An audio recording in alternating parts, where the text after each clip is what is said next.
All right. Good evening to you. To everybody else, I'll get the screen up here in just a moment here. It is time for the Drive the State show here. Right here on FortHSFootball.com and the FortHSFootball.com social media networks. How's everyone doing here? Glad to see you. Hey, Reno. Reno's here. And, what's up? Welcome, everyone. And then our associate editor, Christopher Lyke, is here as well. Yes, we are. It is December. How about that? Can you believe it? It is December. The month of December here. Already here. And it is time for state semifinals here in the Sunshine State here. And how are you guys doing here? Are you feeling the cold here? Oh, yeah. Feeling the good cold punch right now. Get ready to go down south. I bet you're ready to come down to Florida here for a good full week here coming down here. Chris lives out of state, but he's definitely given us a lot of our help. Chris knows Florida very well, but Reno, he's right down the road from me here, and it is cold here. So I'm not built for this weather. No, I'm not built for this weather either here, and honestly, it's literally ridiculous here. So kind of get the show timeline set here tonight here for the Drive the State show here on FortHSFootball.com. I see the comments already starting to pop up here as well. And let's just talk about everything here. What we got here. We're going to recap everything from the 1A through 7A regional finals. And then we're actually going to recap the state semifinals for Rural FIT and Rural classification on the backside of that, because we want to do that because we're going to have interviews tonight. I'm going to forewarn you, I did try to reach out to Maurice Russell, the Fort Meade head coach. No response from Fort Meade, so we're going to kind of spread this out a little bit until we have head coach Ric Whittington from Dixie County, the other team that is in the Rural FIT championship game this Friday. And then we'll have Price Harris from Madison County, and then Cornelius Ingram from Hawthorne in the 9 o'clock hour. To talk the Rural State Championship game coming up here again this weekend at the Villages here. And honestly, I have actually not everything that has gone with everything this week. I have not actually counted anything up in terms of our record. So I will do that here as we kind of recap things here with 1A through 7A here. And man, again, first quickly, before we go into anything biggest surprise y'all saw based upon the results from Black Friday football. Well, I saw a lot of things. There's a lot of things that happened. My home team did not advance, so it's a little sad to watch. But there were some really good matchups that happened along the way, especially as we were watching them happen throughout the night on Friday, Josh. And a lot of these things just kind of popped up out of the blue. Some were runaways, even bigger than I expected, and some stayed competitive to the last minute. So I think it's so far the bracket has served itself right, and you had good matchups. Yeah, one of the games that stood out to me was the St. Thomas game, where they were down 21-0 and came back and won that game in double overtime. Wow, and looking at it here, looking at some of the games here, that like I was surprised how much Lake Mary crushed Seminole in 7A. Like they just literally crushed them. All the jip jap coming from the Seminole side, saying that they're going to be very healthy.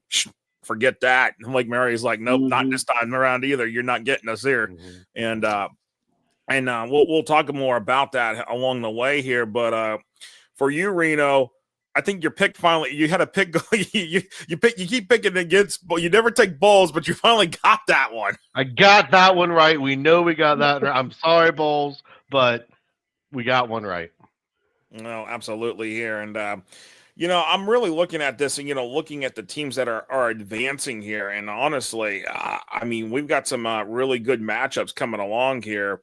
Along the way here, and it's going to be really interesting to talk about it here. Let's kind of go ahead and get into this here with Class 1A. Let's go ahead and do that. We're going to go with the classifications. I have state semifinals this week before we talk about the state championship games that are going to be played this week. Well, Rural FIT, it's not technically a state championship, but it's a championship game regardless.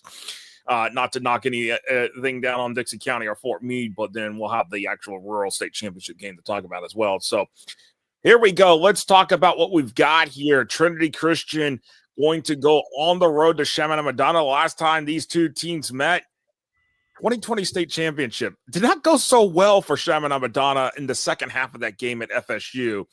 And Trinity Christian comes back, really puts it on a thing. And next thing I know, Chaminade-Madonna is walking away off the field, not even wanting to accept the runner-up trophy. It was not good enough for them. The medals, nope.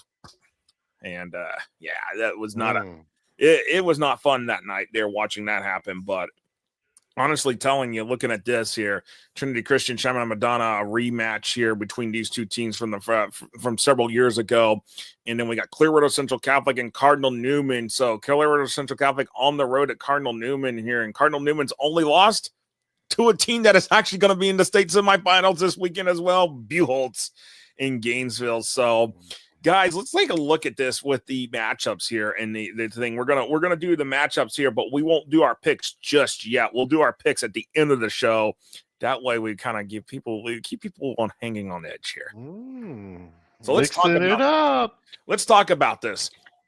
Trinity Christian beating University Christian in a very close one. Chaminade-Madonna just crushed Miami Edison. Clearwater Central Catholic taking care of Lakeland Christian, and Cardinal Newman had a bit of a battle with First Baptist. So, what do you see here with the state semifinal matchup setting up here for these two teams, for these two games, I should say here already? Who wants to take that one, Chris? Or Chris, you want to go with that one first? Well, I think Chaminade-Madonna's got overall a better team, better schedule, better, more talent, to be honest with you. So it's going to be a very interesting matchup to see what happens to two very interesting styles of play on the field. When you look at the bracket and you see what Cardinal Newman's done, they've scored pretty much at will, kind of the same as Chaminade-Madonna has done as well. They've scored pretty much at will from that side of the bracket. On the other side, CCC, they blew Carrollwood Day out and just kind of rolled into the position they're sitting in. And then at the same point, Trinity Christian, they didn't really have a much battle on their hand. They controlled that game. So when it comes down to these Final Four, I mean, we're going to be talking about some defense-minded focus for a game plan, because two of these teams can just run away with it if you're not ready for what they bring. No, absolutely. And honestly, at the end of the day, we could potentially be looking at a one of two things here. And as I bring up some of the comments here, then we got people here already in the comments box as we see Emery Smith here and Reno. Yeah, fun. Yes, indeed. And hey, Nully's here. And Mark Cannon is here as well. Good evening to all of y'all here as we do the drive to state here, looking at recapping the state the regional finals into the state semifinals. I look at these. This thing we have. We one possibility of a matchup here is Chaminade-Madonna and Clearwater Central Catholic for the third straight year. That's a possibility. And, a lot of people thinking maybe potentially that was the possibility. A lot of people thought First Academy was going to be here in the state semifinals until the FHA handed down the punishment and they held firm on that. But now looking at this, and I really want to point out a big fact here. Cardinal Newman, as much storied history as they've got, they're in the state semifinals for the first time ever in school history.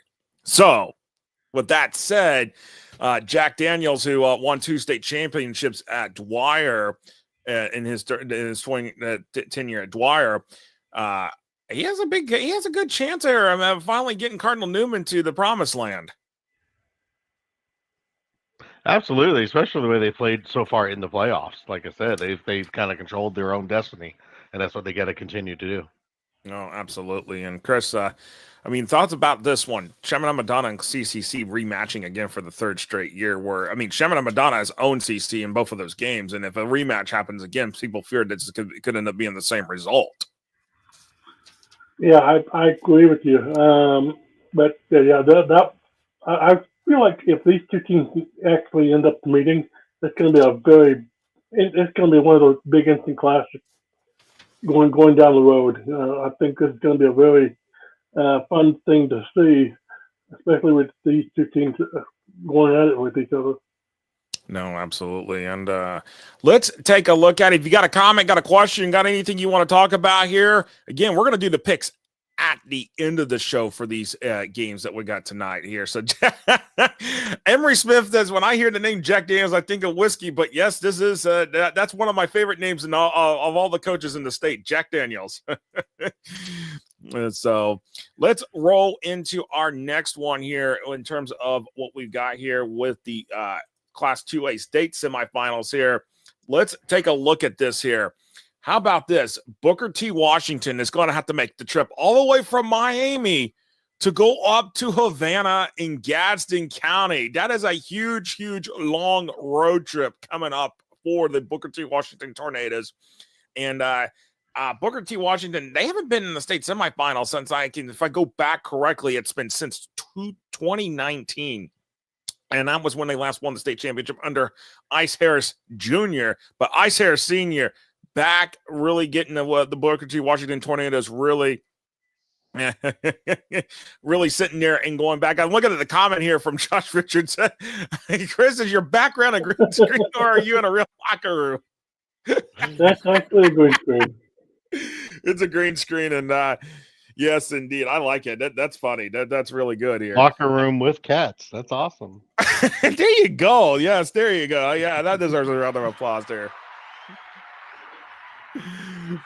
But looking at this, you got Booker T. Washington making the trip up to Gadsden County. Gadsden County, they're only in their second ever state semifinal in their short history as a merged school, which used to be East Gadsden, West Gadsden, and they merged back around, I want to say 2017 is the year they merged. And then you got Cocoa, which, by the way, I gotta really, really say this. This is probably, I think this is actually a record here in the Sunshine State that is continuing to just grow here. And if anybody's watching, listening, if they can confirm this, but I gotta play that music because it is the 18th consecutive year that Cocoa has at least reached the state semifinals. The 18th consecutive year. We're not even talking about a program like Bowles doing that or Miami Northwestern doing that or American Heritage. This is Cocoa. 18 consecutive years doing this, getting to the state semifinals. Guys, let's put this in the thought. What are your thoughts on this one with Cocoa doing what they have done? You know, Cocoa doing what they've done. You look at teams like South Lake Carroll, Texas, De La Salle in California, Samantha in Maryland. They're right up there in terms of rewriting the history book every year in, year out. So what Cocoa has done is very impressive, not just at the state level, but at the national level as well. So it's been a fun thing to see them do what they've done over the years. No, absolutely. And Reno, looking at this, what are you thinking? What am I thinking? They stinking. No, I'm just kidding. I'm sorry. I'm upset. But no, you go back to round one when they played Lake Placid, right? 63-0. That just says we're in control of our destiny and we got to do what we got to do. And then, unfortunately, the 40-3 beat of Newberry. I'm sorry, but dominance was showed, and it shows why for 18 years they're there and why they need to be in that spot. And why they've got a chance to move on. No, absolutely here. And, honestly, thinking about this, really at the end of the day, it's really dominance. And here, Cardinal Mooney here in their second consecutive state semifinal game. And so for both of these teams here, honestly, with Cocoa and Cardinal Mooney here, it's what makes this really more interesting is that we're going to have a state champion, a defending state champion from last year, be out of it after Friday night. Is it going to be Cocoa or is it going to be Cardinal Mooney here?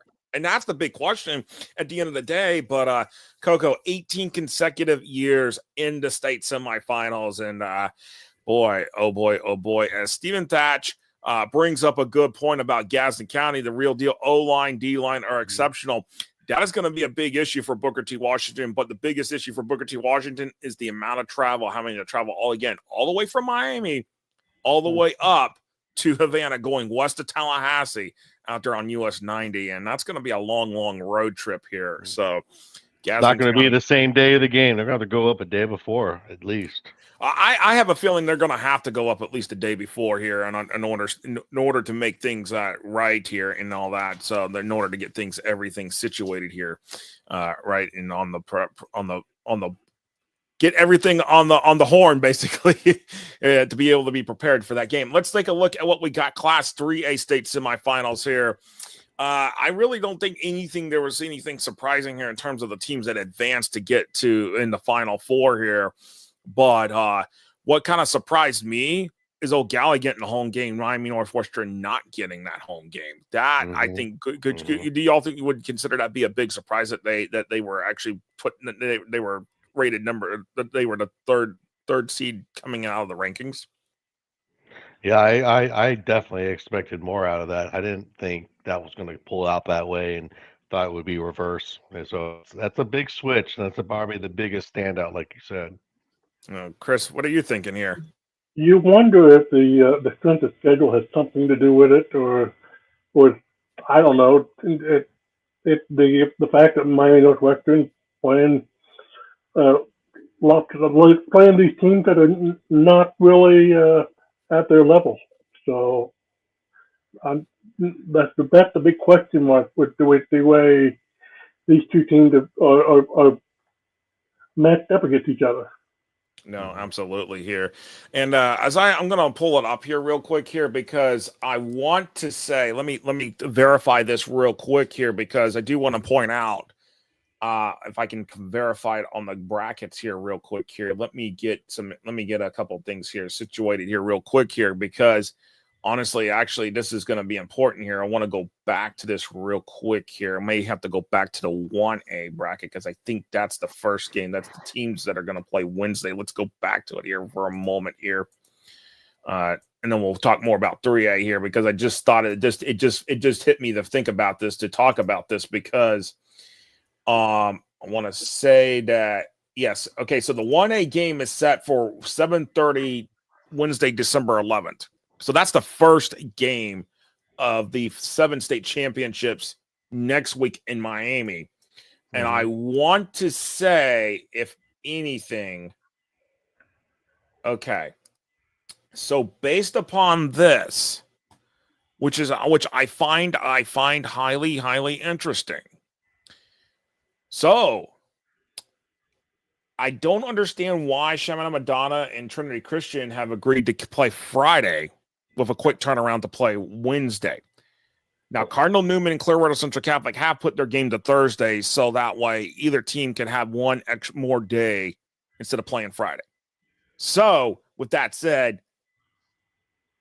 Cardinal Newman, Clearwater Central Catholic is Thursday. Chaminade Madonna, Trinity Christian right now is set for Friday, but I'm wondering if they isn't going to be more of a push, or Chaminade Madonna doesn't think they're going to need that extra day if they win and beat Trinity Christian to be prepared for whoever they have on the other side. So I just want to point that out, that we know which dates the games are set for in terms of the state championship games for 1A through 7A in South Florida. But 2A, by the way, 2A game will be December 12th at 12:30. And back to 3A as we look at this, Miami Northwestern, O'Galley, Booker reigns. Booker's in the second in their second consecutive state semifinal. Reigns in it for the first time since going back to 2019. But looking at this here, Class 3A, the state championship game is set for Saturday, December 14th, 7:30 kickoff at FIU. So that is when the 3A state championship game will be. But how about this? How about O'Galley? Big round of applause. They're in the state semifinals for the first time in program history. How about that one? Yeah. No, that's huge. It's always big to see a program step up and do something for the first time. That's awesome. No, absolutely. And Coach Ron's already going. He's already putting prediction. He says Reigns by 40. You're going to have to hold on, buddy. We got the picks coming up at the end of the show tonight. He's catching up.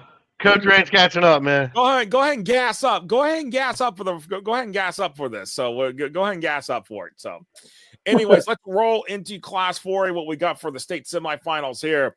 St. Augustine at American Heritage, Naples at Jones. Woo, boy, wow, this is huge. These two games are huge here. St. Augustine, though, they got the short end of the stick. They're having to travel. They're having to travel all the way down I-95 to Plantation, and they're going to have a really tough go at it with American Heritage. But Naples and Jones, that could be a real battle here, honestly. Big battle here. This whole set of the bracket had interesting games watching the build up to this moment. I mean, everything was a battle. Nothing was a complete runaway.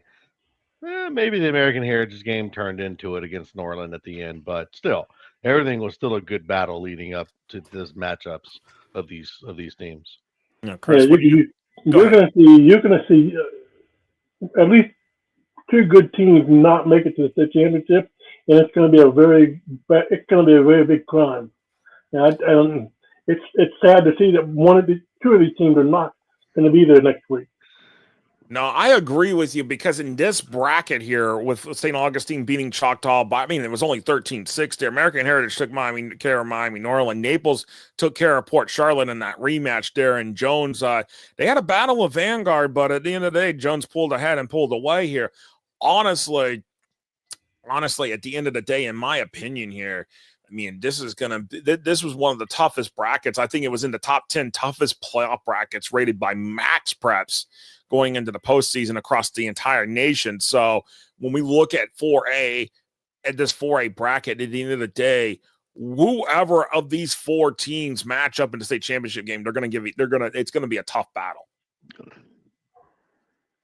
I'm jealous. I'm not there with you. Let's put it that way, because that's going to be one to watch. You look at St. Augustine and American Heritage.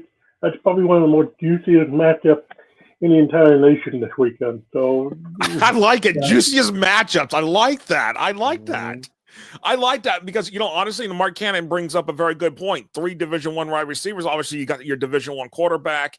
You got Lachlan Hewitt there. He's done a really impressive. St. Augustine, the consecutive year in the state semifinals, came up short just last year against Mainland in that 3S state championship. But again, the road back to the state championship game goes to American Heritage, and St. Augustine is going to need everything and probably a +1 somewhere along the way to get back there, because American Heritage, they're looking really, really good right now in this situation here. And Emery Smith has brought up a tough loss for Port Charlotte in the rematch last week against Naples, and I thought it would be close to go either way, but was hoping for Port Charlotte to win. I think a lot of people, we took Port Charlotte in our picks, all 3 of us did, and I think Port Charlotte had really shown what they were able to do. And the problem is just that it's when you put those two teams on the field, any result can happen. And Naples controls their destiny at this point. It's not an easy ride going into Orlando either. It's still a pretty good distance that they got to take. So, it's one of those situations with them going into their game. Yeah, Jones has been on fire all year, so that's going to be interesting to see how Naples can actually contain that offense. By the way, can I remind you, it has been 17 years since Naples last played in a state championship game. 2007. So that was the last time Naples played in a state championship game. And the head coach there, Bill Kramer. Right now, we'll have to see what Naples does here in the state semifinals here, but we'll talk more about that as we come up along that here. All right, let's take a look at what we've got going on for Class 5A. Ooh, this one if 4A wasn't appetizing enough, 5A is going to be even more appetizing. I'm going to tell you this. 5A is really appetizing because the matchups in this one, ladies and gentlemen, these couldn't get any better matchups between 4 teams that each have their own branding, they have their own name in this state. St. Thomas Aquinas at Manatee, That right there, that's that. When you get these two teams match up for, you might as well go ahead and throw everything out the door. Niceville, Lakeland, might as well just go ahead and throw everything out the door in this situation here. Because in my mind here, St. Thomas Aquinas, the path against Jaquez Green here, Roger Harriet versus Jaquez Green. I like the coaching matchup there. I like the coaching matchup between Coach Frazier at Lakeland and Coach Grant at Niceville and the other one. So these are four great coaches that are going to be coaching their squads this weekend here. There's just so much here I could talk about here, but I got to give it the floor to the co-host here. Chris, what are you thinking on this one? Because four legacy, four brand name schools here in this run. Boy, four schools that are recognized nationally, and if you look at it even on a global scale, a lot of people internationally recognize all four of these schools. So, yeah, it's going to be a very interesting matchup with St. Thomas and Manatee. Those two teams St. Thomas has been a down year, but they've really come on strong over the last couple of weeks, especially with that overtime win last week. Beating Atlantic the way they did, they were down double-digit points early on in that game. And for them to come back and storm back in that second half, when I started seeing that number start going up for St. Thomas Aquinas as we're sitting there doing Hawthorne Williston in the Rural State semifinal game, I saw that it keeps going up, and I'm like, wow, wait a second. They just kept going. It was like, here comes the comeback. Yeah, it was. Didn't I mention last week that game would actually end up going to double overtime? I think you did. Great. You were right on with that one. Yeah. And I think it speaks to, at the end of the day, it's you may not have the most talented roster that you've had in St. Thomas Aquinas history, obviously, but the fact is it's the coaching staff. And when Coach Harriet has that coaching staff that he has and he's had for a long time, this is what the result is. But now you got a road trip to Joe Canaan Field at Hawkins Stadium in Bradenton. That's a tough place to play, regardless of whoever team you are. Manatee is tough. I've saw Manatee already this year when they played Buchholz. All right, Buchholz had some things going, but once Manatee finally figured it out what Buchholz was doing, they were able to exploit Buchholz and beat them. And that's the thing. Manatee, if they figure out your weaknesses, they will exploit you and beat you. And that's not coaching, Josh, right there. That's sitting there watching tape, studying what the other team does and saying, where's that crack that I can beat them with? And then knowing that your team, whatever talent level it is, they're going to execute. And that's what matters. No, absolutely. And then Niceville, Lakeland, this one really gets my goat here in this one because it's been 19 years since these two teams matched up in a state semifinal game. So this is huge here. Niceville, again, it's a long road trip from Eagle Stadium to Bryant Stadium in Lakeland. But at the end of the day, it's Niceville and Lakeland. Again, two teams that have brand name recognition in this state, national recognition. And at the end of the day, it's there's going to be fireworks there at Bryant Stadium. Niceville's not going to roll over, by the way, people. For the Lakeland faithful, Niceville's not rolling over.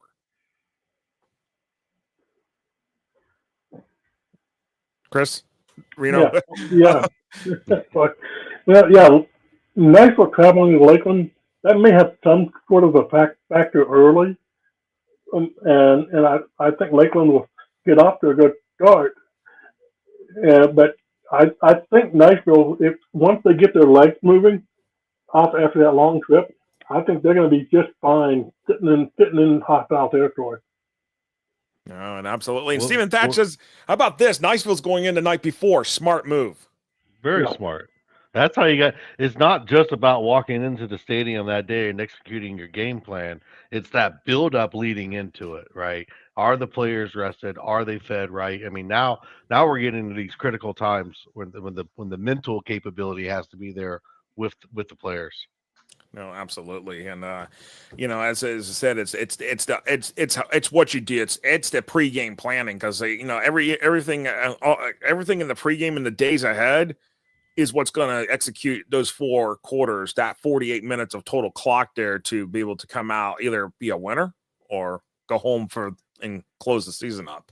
And that is the big thing here. But those are two big matchups. I mean, again, 4A, 5A, some of the best games there in the state semifinals are sitting there in that bracket here. But oh boy, let's get your fork and knives out here for this one. 6A. This is not what I expected in the 6A state semifinals this year, ladies and gentlemen. I did not expect to be talking about West Boca Raton being in the state semifinals. I didn't think Buchholz was going to be back for a fourth consecutive year in the state semifinals. Osceola, there was a chance, but I was expecting like an Armwood. I was expecting like a Mandarin. Not the case. Let's talk about this. I mean, what surprised you here and what didn't surprise you here in this bracket? Because I've got a surprise. I think what surprised me is what happened between Armwood and Osceola. Yeah, I think Buchholz coming back off the road and being home. I think that's giving them the advantage. Well, Buchholz wasn't even on the road, so they were being at home. That's what I'm saying. That's a big advantage for them. They've been home the entire time. During the season, they were the road warriors, and so they spent a lot of time away from the field. Now they've had the advantage of having a home field for playoff all the way through. Even this weekend, they're going to have home field. I think that's kind of been amazing for them. That's given them that kind of edge. Sorry, Chris. No, go ahead. You took the words right out of my mouth. I was going to say the same thing. Osceola. That's the biggest surprise out of the 4 teams that are here. So, that's this is a very interesting setup as well. No, and I didn't expect Osceola. I mean, I didn't, and that was the thing is that Osceola figured out a way to beat Armwood around, and obviously Armwood couldn't figure out how to control the Osceola's offensive line. They couldn't figure out how to control Tavian Swint. If you were able to figure out how to keep Tavian Swint from doing damage, Armwood would have won that game. That's the thing for Buchholz this week. But I think Buchholz has one key ingredient that will lead them to potential victory, and that's Nick Clayton, a Division I prospect committed to Wisconsin. Because you have to have that in order to get there. And I honestly, I said to a couple of people, I think now Buchholz's path to a state title, which they have not been to the state title game since 1990, their path is much clearer now, given the fact of what happened last week. You look at the entire season, and you start from the beginning, and you look at West Boca Raton.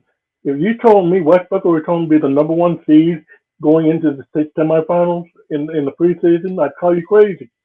Mm-hmm. And here they are.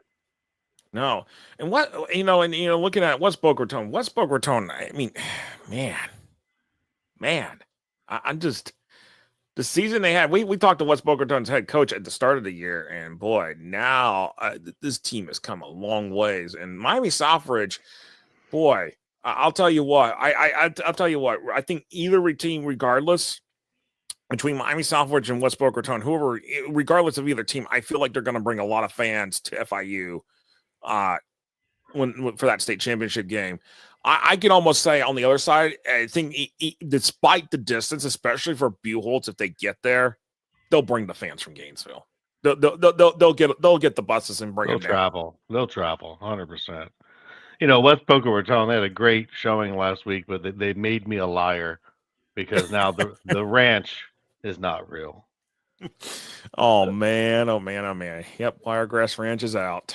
But hey, nothing less. I still got to give a round of applause to Wiregrass Ranch. That's the best season they've had in school history. First time in the regional finals. I mean, you play an opponent like West Boca Raton, who was in the regional final like this for the first time as well in school history. Somebody was bound to win that game, and we all knew at the end of the night that the Bulls were going to win. It was just which Bulls were going to win. Then West Boca Raton on the receiving end of that W there. But let's take a look at what we got for 7A here, and let's.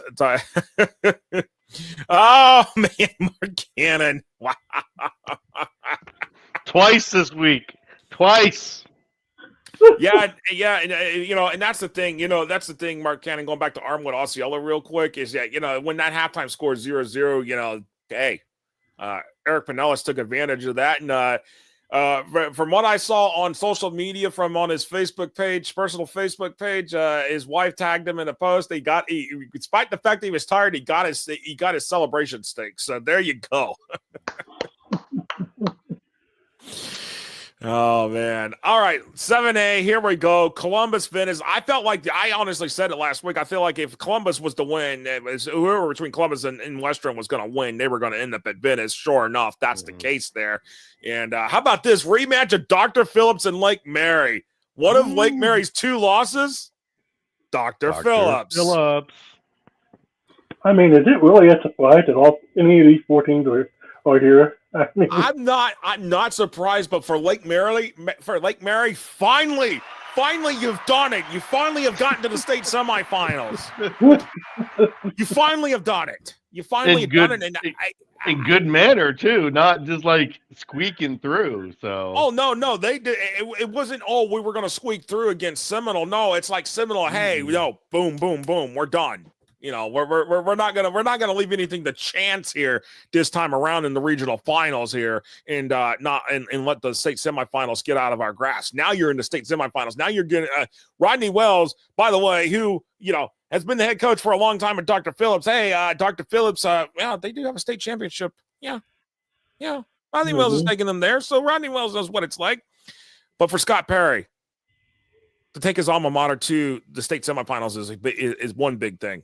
But to get his team to the state championship game would be another huge thing. And we'll talk more about that in our picks here. But Columbus, Venice, honestly, if I was to do a rating of these games, this one probably be on the tail end of the lower rating just because Venice is just doing Venice things. And I feel like I'm just going to die on that hill saying Venice is just doing Venice things. And this is Venice's classification, in my opinion, still to lose at this point. But honestly, if we get Venice versus Lake Mary in a state championship game, that might be a different story. Hey, now, Venice against West Orange, you go back and look at tape, they exposed something. That's the most points scored on Venice in that bracket in the entire series. So yeah. Even though all 4 of these teams are very impressive, they all 4 have the flaws, and we all know them. So that's going to be the tale of the semifinals for all 4 of these teams. No, absolutely here. And with that said, let's kind of take a look. We're gonna pull this up here while we're doing this here when we have our interviews here in a moment here. With we're gonna start first. We're gonna have head coach Ric Whittington, but let's take a look at here at the Rural Florida Invitational Tournament Championship. This is not in the technical state championship, but it's a championship game for this first time ever of an invitational bracket. This is a test model here. Number 6, Fort Meade, 5-7 versus number 5, Dixie County, 7-5. Dixie County has been on fire here ever since the postseason started here. And now you look at it here. This is going to be a real interesting matchup here. But Fort Meade, Fort Meade takes down Wildwood, real quick thing. And Dixie County takes care of Trenton for the second time this year.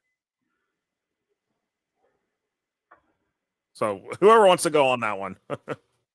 Yeah, I mean, it's been for this being a test bracket, there's been some really good games that's happened here. So I think this whole thing's going to be a success, and the right 2 teams are in place here.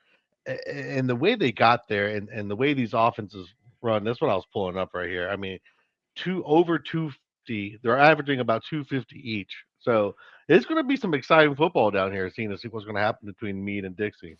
No, absolutely. And of course, and just real quick on the other side of that, there's going to be the Rural State Championship game as well. That's both of these games Friday at the range at H.D. Moore Stadium in the Villages. And then, of course, you got Madison County 9-3, Hawthorne 10-1. Rematch from last year's state championship game in the rural bracket. And these 2 teams will go at it again. These 2 teams have a very familiar history with each other. So, I mean, at the end of the day, I thought maybe Union County had a chance against Madison, but no, Madison just literally put the boot down on them, and then Hawthorne just took care of business. I mean, I will say this on the side of between Hawthorne and Williston is that Williston didn't give up. Williston had fight through all 48 minutes of that game. They didn't give up. No, it was entertaining to say the least. Even though the score went the other way for Hawthorne, but that game just showed that Williston had the grit. They never gave up. Got a little snippy at the end, but everyone got back under control and played some good football. No, absolutely here. All right, we're going to take a 2-minute water break here in a moment here, and then after that, we're going to have head coach Ric Whittington of the Dixie County Bears. He's an alumni of Dixie County, and well, yes, you got your Powerade. I've got water somewhere around here, but yeah, well, we're waiting to see who's going to sponsor Gatorade or Powerade. Here we go. Yes, indeed.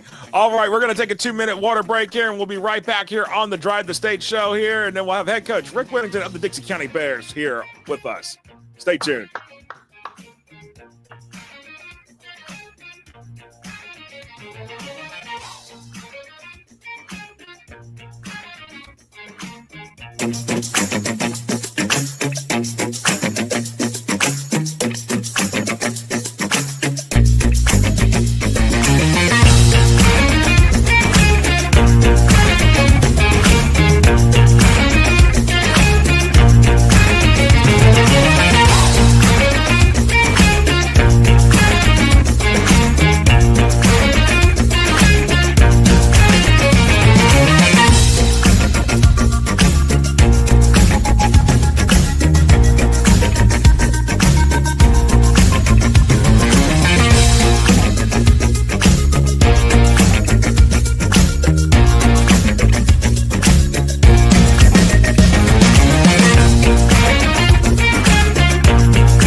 All right, welcome back here to the Drive the State show here on FloorHSFootball.com. And we've got head coach Ric Whittington of the Dixie County Bears joining us here.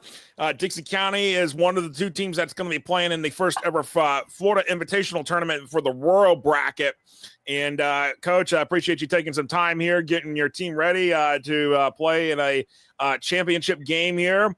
And, Coach, let's talk about this first. When it first came about that the FHSAA was going to do this and create this change the way that they were going to seed how they were going to handle the world classification and kind of test this out and have like an invitational bracket outside of the 16 teams that went to the other bracket, which is the state championship bracket. How did you first feel about this, considering that this has never been done in Florida before?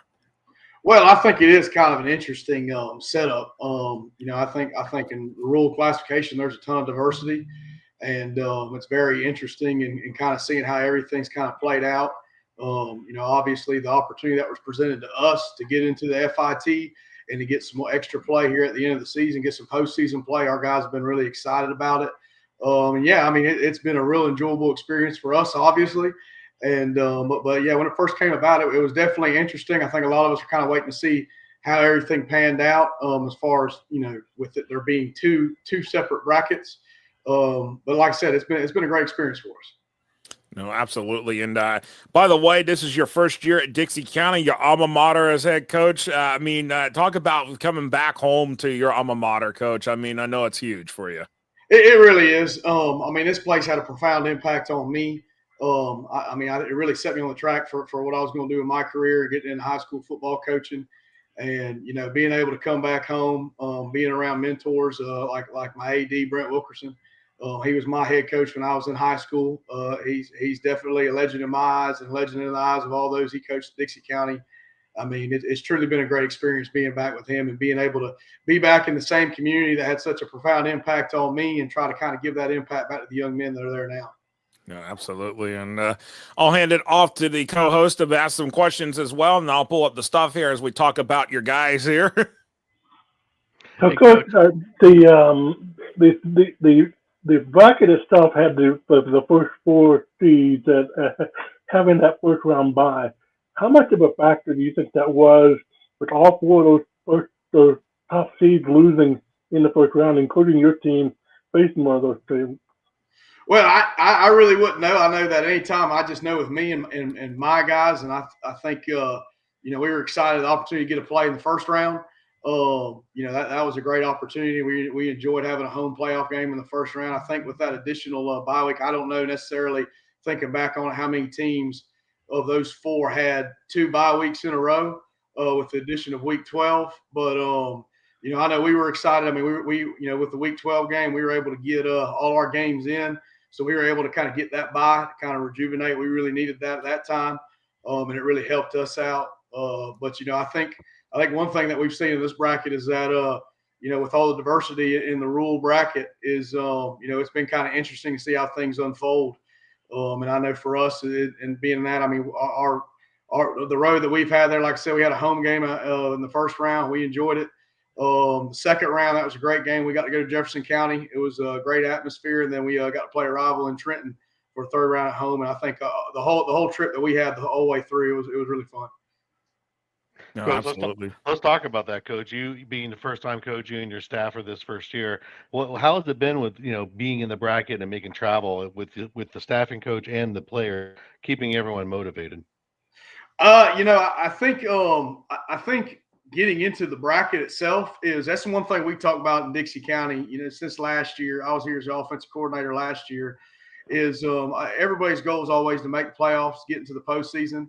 And then now you got 2 brackets, and a lot of teams get the opportunity to get into the postseason. It's almost given to you. And it's kind of ironic in that one thing that talking with the guys throughout the offseason that we talked about, we made the postseason last year, was when we get into that bracket, it's not just getting to the postseason, but also being able to make a run in the postseason. It's been an interesting experience. I've seen the guys get more and more motivated as time goes on. It's a little bit, we entered the playoffs at 4-6. And when we entered it was kind of an interesting dynamic, like, we're really still playing.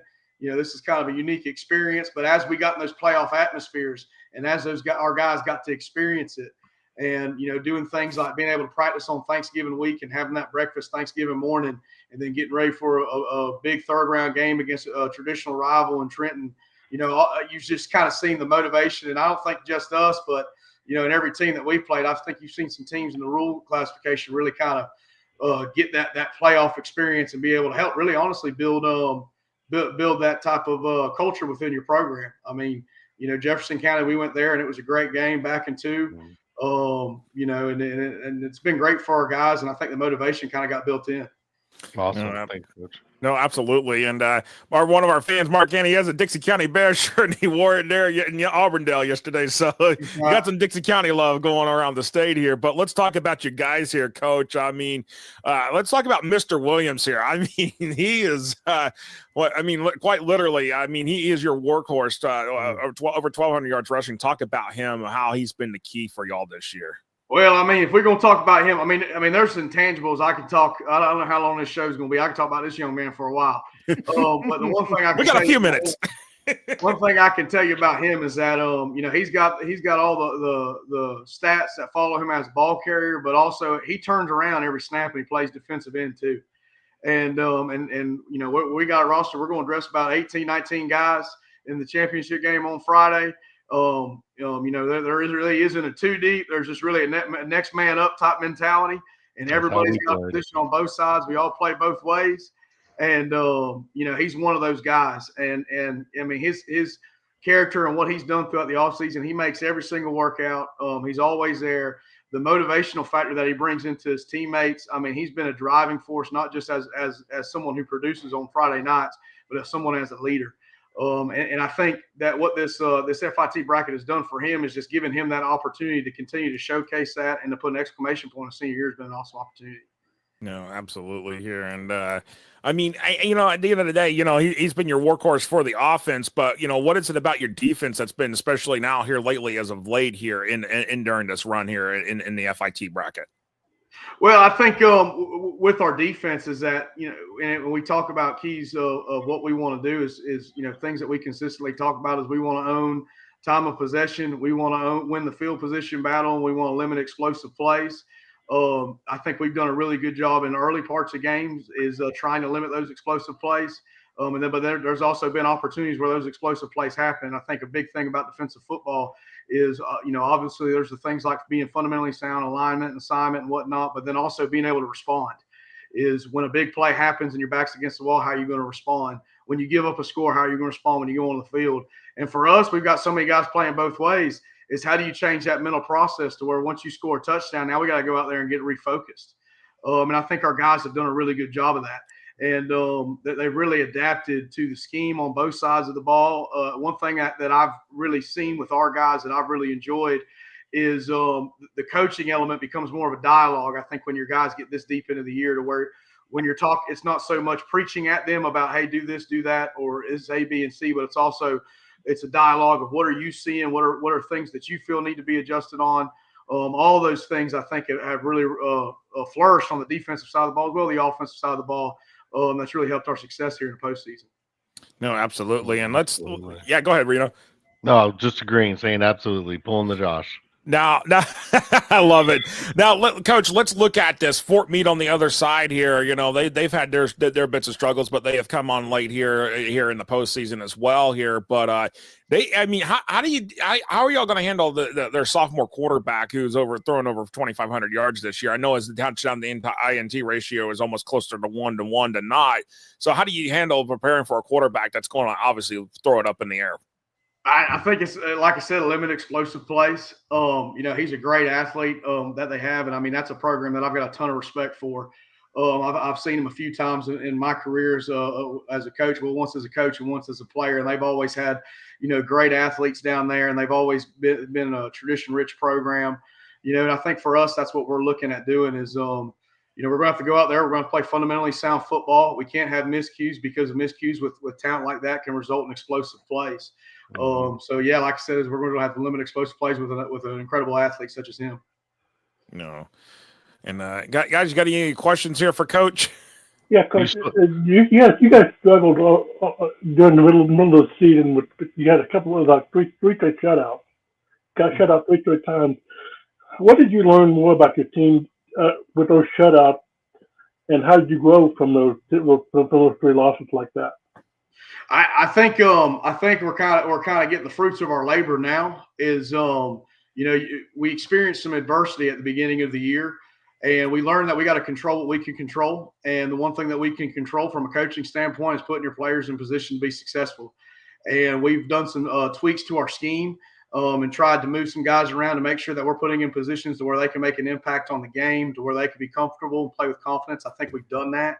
And as well as far as our players and our mentality is that one thing that we've really adopted in this playoff run as we got in the postseason is our guys talk about the bear down mentality. That's kind of been our moniker for this run is, obviously bear down, we're the Bears, but we also want to bear down, put our head down no matter what comes on. We're going to approach it with intense effort and intense focus and control what we can control and see what the outcome is. Oh, wow. That's really impressive here. And the thing, your game, y'all are going to be playing in the Rural FIT Championship. That's 1:00 kickoff on Friday at the Villages. And playing at the Villages, which they just relocated their campus just now 2 years into their new campus here, and their stadium is a really nice one. How do you feel about playing there at a stadium like that? That's actually kind of the right size for y'all. Yeah, I think it's going to be a really lot of fun. I think our guys are really excited about it. It's within a good proximity to us in Dixie County. We're excited. I've been hearing it all week throughout town about people making plans on getting down there at 1 p.m. I think it's going to be a great venue. I mean, that's a top-notch program in itself down there, and just the facilities they've had, they've always been incredible. So we greatly appreciate the opportunity to host us, and we're really excited about it.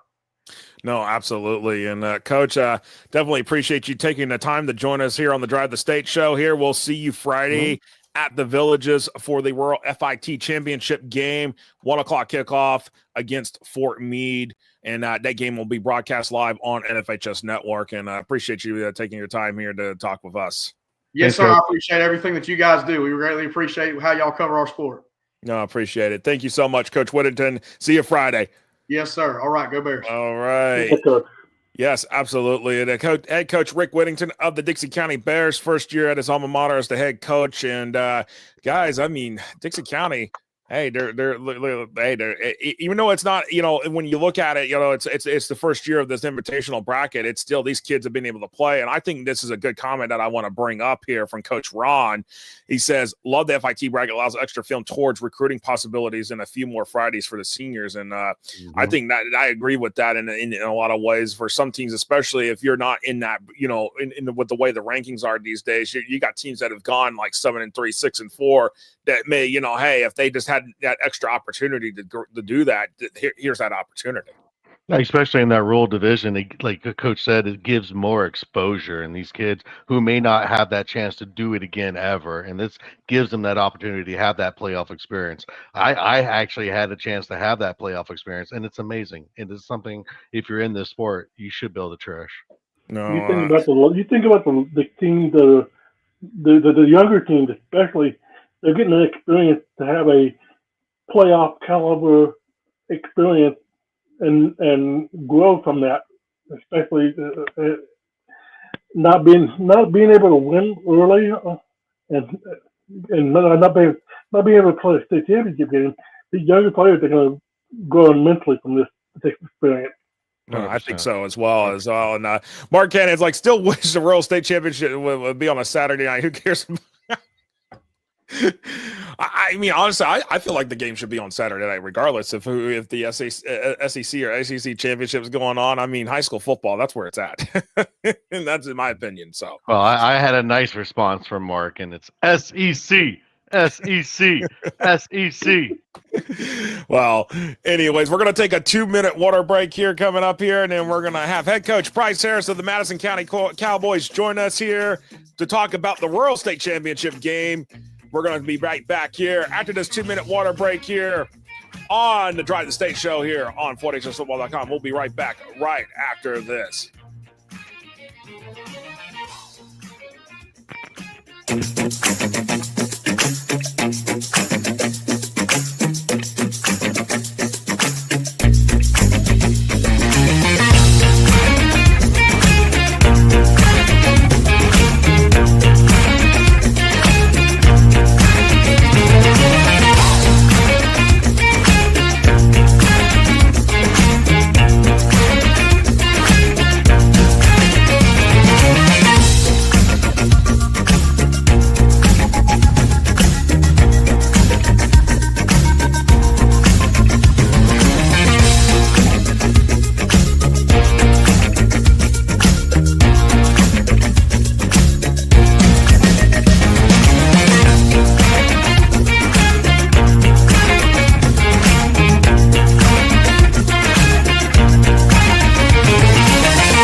All right, welcome back here to the Drive the State show here on FortHSFootball.com. And joining us now is the head coach of the Madison County Cowboys in his third year at Madison County, his alma mater, Bryce Harris. Coach, appreciate you taking a few minutes to join us here to talk Madison County football. And we're right back at where you were last year, getting ready to play for another state championship game. And, Coach, talk about this Cowboys team. I know that the result last year, the state championship game, probably left a bitter taste in those guys' mouth, and now they have a chance for that redemption. So let's talk about what your Cowboys have done this year.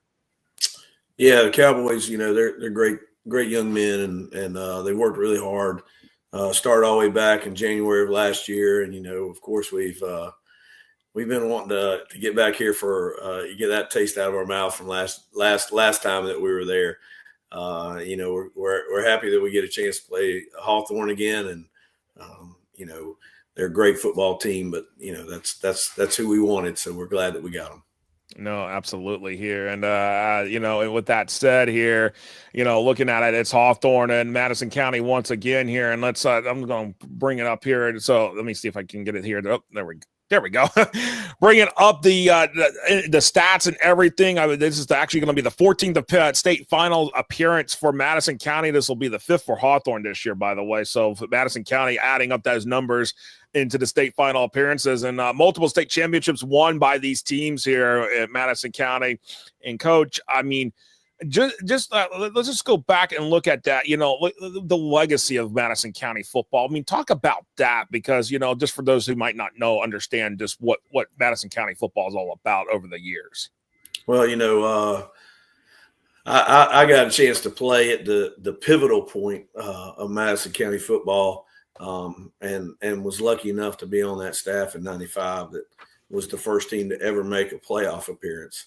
And since '97, we played on Thanksgiving Day all but 3 times. And, I think that's pretty special. I think that pretty much sums up our program in a heartbeat is, when you get to play on Thanksgiving, you're a pretty good program. And so those guys, over the years have been consistent, hard-nosed, hard-working. And to be honest with you, you wouldn't want to be around a better group of young men. No, absolutely. And the tradition of playing on Thanksgiving and practicing on Thanksgiving, that's huge for there. And I'm going to hand it off to the co-host to ask some questions here, and then we'll talk deep dive about the team and what this team has been about here with the statistics here in a moment here. And Reno, Chris, whichever one wants to go first, have at it. I'll go first. Yeah. Okay, go ahead, Chris. Okay, I'll go first. Yeah. You have a common opponent between the two teams. It's Florida High. Have you gone back and looked at the film of that game, and what do you compare the Florida High game to your result and their result? I don't put a whole lot of stock in all that kind of stuff because everybody matches up differently. But of course, we've watched their Florida High film, and I'm sure I know Coach Ingram, and he's got every one of our films, and I'm sure he's watched every bit of it too. That's one of those games we'd like to have back, and I'm sure it's one of the games that he'd like to have back too. We didn't give up an offensive touchdown in that game. We gave up two defensive scores. So that was the difference in the ball game, and I think that Coach would probably feel the same way if he went back and watched his game against them as well. And that's not to take away. That's what Coach Hickman does such a great job of, is allowing you to make mistakes and they capitalize. He does a great job of that, and his kids play super hard. So I think that we both played that team pretty tough. I think we both would like to have something back, but our matchup with Florida High is not our matchup with Hawthorne, because they're a different team. So we'll match up differently with Hawthorne than we do with Florida High. With that said, Coach, you said you got the matchup you want with Hawthorne. So what's the message in the locker room this week, knowing you got who you want? Well, we'll be happy to be just in the state championship game. But if we're going to play somebody, we'd like to play them. We felt like, we gave them that game last year. Not that they didn't earn it, and I don't take that the wrong way. I'm just saying that we made some mistakes that we'd like to have back last year, and it was a battle, man. That was a war, and we snapped the ball over the punter's head. It gave them that 2 points that put them ahead, and after that, we weren't able to do. We busted the one play in the second half, got called back for holding, which I felt like was the turning point in the game. We threw a pick the next play, and I don't know who the head coach was, but that wasn't a very smart call. Throw the ball right after you break them for a touchdown. But anyway, I just think that our kids were excited about the opportunity to go back. If we can, redemption is a big thing. Everybody wants redemption, and I think that that's who we wanted to play. And we know the caliber of football team that they are, so that's not a knock on them.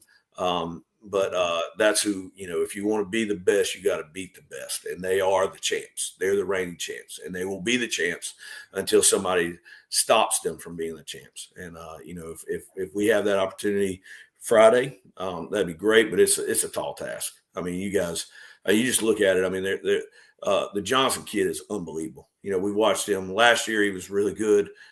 He's way better this year.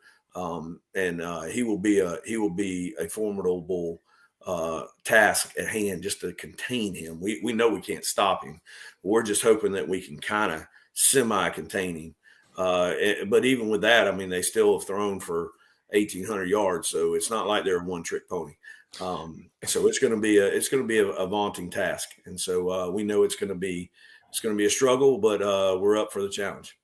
And let's talk about that, because I mean, you nailed the head right on the head. I mean, just to be able to contain Adrian Curtis, their quarterback, in the passing game, contain Keenan Johnson, their running back. I mean, what do you say about your defense? I mean, you got some good guys on your defense. So I mean, it's not that they can't play. It's just how do you make them focus on being able to contain those two guys in particular that have done that damage for the Hornets all year? Well, I mean, it's not, and that's the hard part, and especially with a good football team, which they're a very good football team. They're sometimes they don't get enough credit, the coaching staff, for the job that they do, but they're very well coached. And so when you have a very well coached team with athletes, it makes it tough, and especially because you think of it as just those two guys, but heck, they got four receivers with 500 yards apiece. So you can't just say, okay, we're going to go in and stop the guy over here on the right. You can't do that. You can't say, I'm going to go stop the guy on the left. You got to deal with four guys that can. And I think I watched a lot of their film, and what they do so well is yak yards, yards after the catch. And so how can you limit that and still have to deal with Johnson in the backfield? That's what makes it so difficult, and that's what makes them so special, and that's why they're been one of the premier programs in the state for the last few years. No, absolutely. And but let's go over this. Let's look at your guys, and especially let's start with the defensive side, since we're talking more defense right in a second in terms of what y'all are going to have to do on defense. But Kamari Scurry, he's not only your leader in sacks, but leaders in tackles for loss here. You got Octavius Hodge, your leader in tackles here. And then LJ Crumity, I mean, he's your quarterback, but he also is your leader in interceptions. So, I mean, at the end of the day, you got some guys that they can put up numbers. It's just you're asking them. They're going to be having to do. They're going to have to pay attention a lot more than probably what they have against some of the other opponents so far. Well, now, Josh, that's the one good thing about playing a schedule with which we played. Yes, absolutely. Hawthorne's a great football team, and they're as good as anybody that we've played. But we've played some really good football teams, and so we've had to do this week in and week out. It's not the first time we've had to go in there and had to stop people, and guys have had great running backs. They've had great receivers, and we've had to do both. And so to have to prepare to do all that week in and week out with the schedule that we played, because we didn't play anybody that couldn't play. So to have to do that for the first the whole regular season, I feel like it prepared us into the playoffs, even with Hawthorne. Now, that's not to say that they aren't special, and it's a little bit different animal. I'm telling you, the Johnson kid's one of the best we've played this year, and we know that. We feel like that he is one of those guys that is really going to be a hard thing for us just to shut him down. We're not stupid going in. We understand that. No, absolutely. But let's talk about the offensive side of the ball. I mean, you got LJ Crumity, he's going to throw the ball a little bit, but you rely more on a ground game type situation. Niquez Christian, you're really a leader in rushing yards. So, when it comes to the offensive side of things, is it more going to be an approach of let's test and see what the Hawthorne defense gives us before we kind of set the plan in, or is it more just kind of like, hey, we're just got to go with what we got to go with? No. That's the problem. Is sometimes coaches try to be who they're not. We are who we are, and we know who we are, and we're going to do what we do. And we're going to pound the football. We're going to go in there and do what we do. And we can throw it. We don't throw it a whole heck of a lot. As you see, my quarterback's got five. I'm trying to look at this. 560 touchdowns. 560 yards, 6 touchdowns, 3 interceptions. Yeah, I mean we don't throw it too much. When we do throw it, we throw it a lot of touchdowns. Chad Mitchell also has quite a few yards and touchdowns, and Quez, I think, has even thrown one. He plays a lot of quarterback in the single wing, if you call that a quarterback. But you're forgetting probably one of the biggest reasons why we are where we are, and that's Jason McDaniel. Their version of the Johnson kid is special, but there's no one better in the state running the football than Jason McDaniel, and that's just my opinion. But he missed the first 5 games of the year, and he's like what I think he's at 925 rushing right now. He had another game last week, 14 carries for 144 yards against Union County, and super impressive. Broke 12 tackles on 1 touchdown run. Holy cow! He's we didn't have him at all last year, and he's been running with a purpose. He's been running very angry, which we like him when he's very angry. But he was 1,000-yard back last year and tore his ACL, LCL, MCL, and PCL in the Rickers game, so we didn't have him at all. And so it was supposed to be a 10-month recovery time, and he came back in 8. So he's a pretty special player, and back 100% now, and I think that we got a chance to have 3 1,000-yard, 2 1,000-yard rushers, and LJ's pretty close to 1,000 yards rushing, but he's over 1,000-yard all-purpose. So we could have 3 guys over 1,000 yards, all-purpose yards, by the end of the night, and that's a testament to our O-line. I think Coach Carroll, what he's done with our O-line this year, has been pretty special. It's a good group. All of them had at least 5 starts last year, so they're a veteran group coming back. So we lean heavily upon them to run the football, and they've responded almost every week. Now, I understand how good Hawthorne is, and they are very good defensively.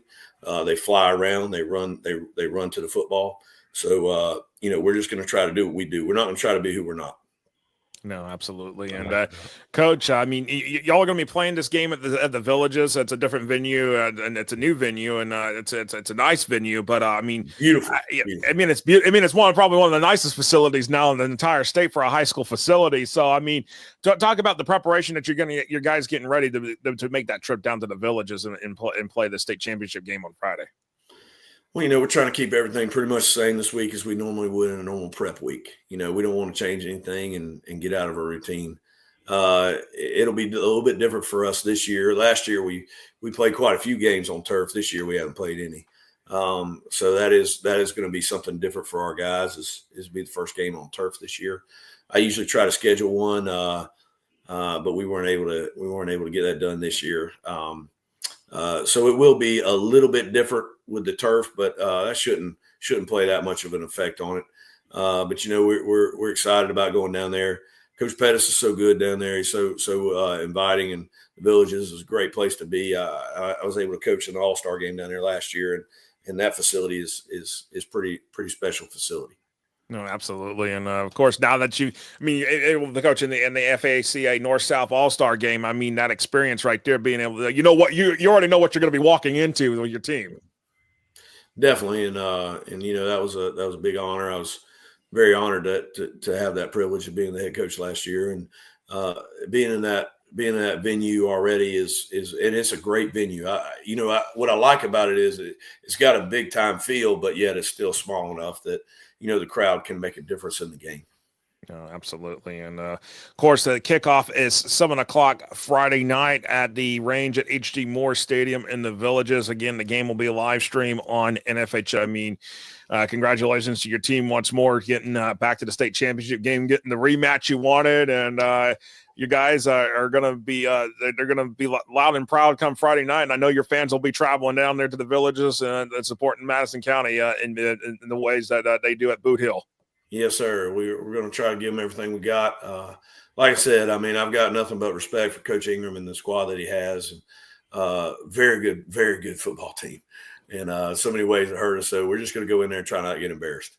No, absolutely. But, Coach, congratulations. We'll see you Friday night at the Villages at the range at H.G. Moore Stadium for the Rural Classification State Championship. Appreciate you coming here on the Drive the State show here on FloorHSFootball.com. I appreciate you guys having me. Thank you so much. Appreciate all y'all do for football in the state of Florida. No, appreciate it. Thank you so much, Coach. You take care. Okay. All right. That was head coach Bryce Harris of the Madison County Cowboys joining us here on the Drive the State show here. And guys, man, it's just this fun already to hear about what Madison County and those fans, they're going to show up loud and proud. I mean, you put the state championship game even in Timbuktu, and they will still show up. They travel. That's for sure. I mean, it is really. Mark Cannon says he's got another shirt. What? I love this. Well, now one day I'll get a Madison County Cowboys helmet and I'll put it on the back on the shelf too. So we'll get that situated pretty at some point as well. But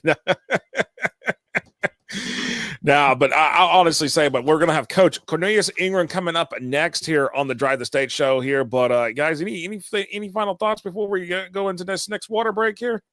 No, I appreciate Coach Harris and he's so modest about his approach and just talking about, Hawthorne. But I think his team has a really good chance here, no matter what coach says, especially with his quarterback, his running back stepping back up and his defense. They're not anything to look down at. They've done a really good job. And I think in his words, they are going to make that contain, but we'll see. No, absolutely. Here. And Chris, you got any thoughts? Yeah. I think Madison County, they got a special thing going there, especially with Cromartie as the junior quarterback there. It's going to be interesting to see how he does in that state championship game. No, absolutely. And they've been there before. So like you said, routine.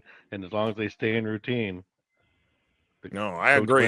It's routine, and it's keeping everything basically as normal as possible. Like if it's any other given game day. I mean, that's what's going to be huge. And, but it's definitely going to be a loud atmosphere come Friday night there for the Rural State Championship at the Villages. I think that's going to be huge there, very much so. But all right, guys, let's take a 2-minute water break, and then after the break, we should have Cornelius Ingram being on. And yes, you got your Powerade again. There you go. I like it.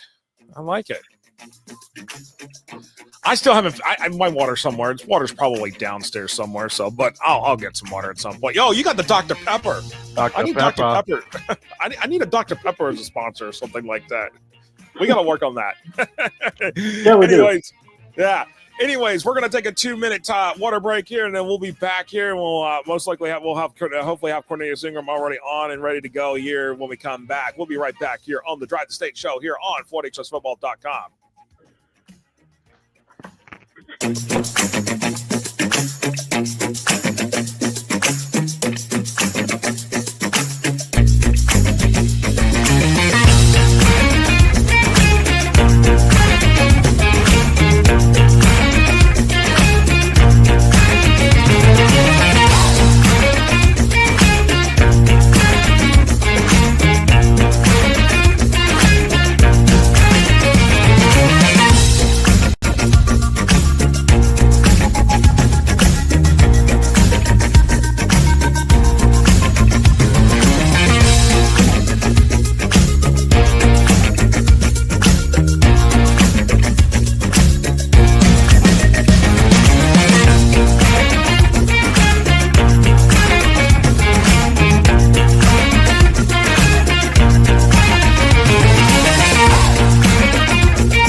welcome back here to the Drive the State show here on FHSFootball.com.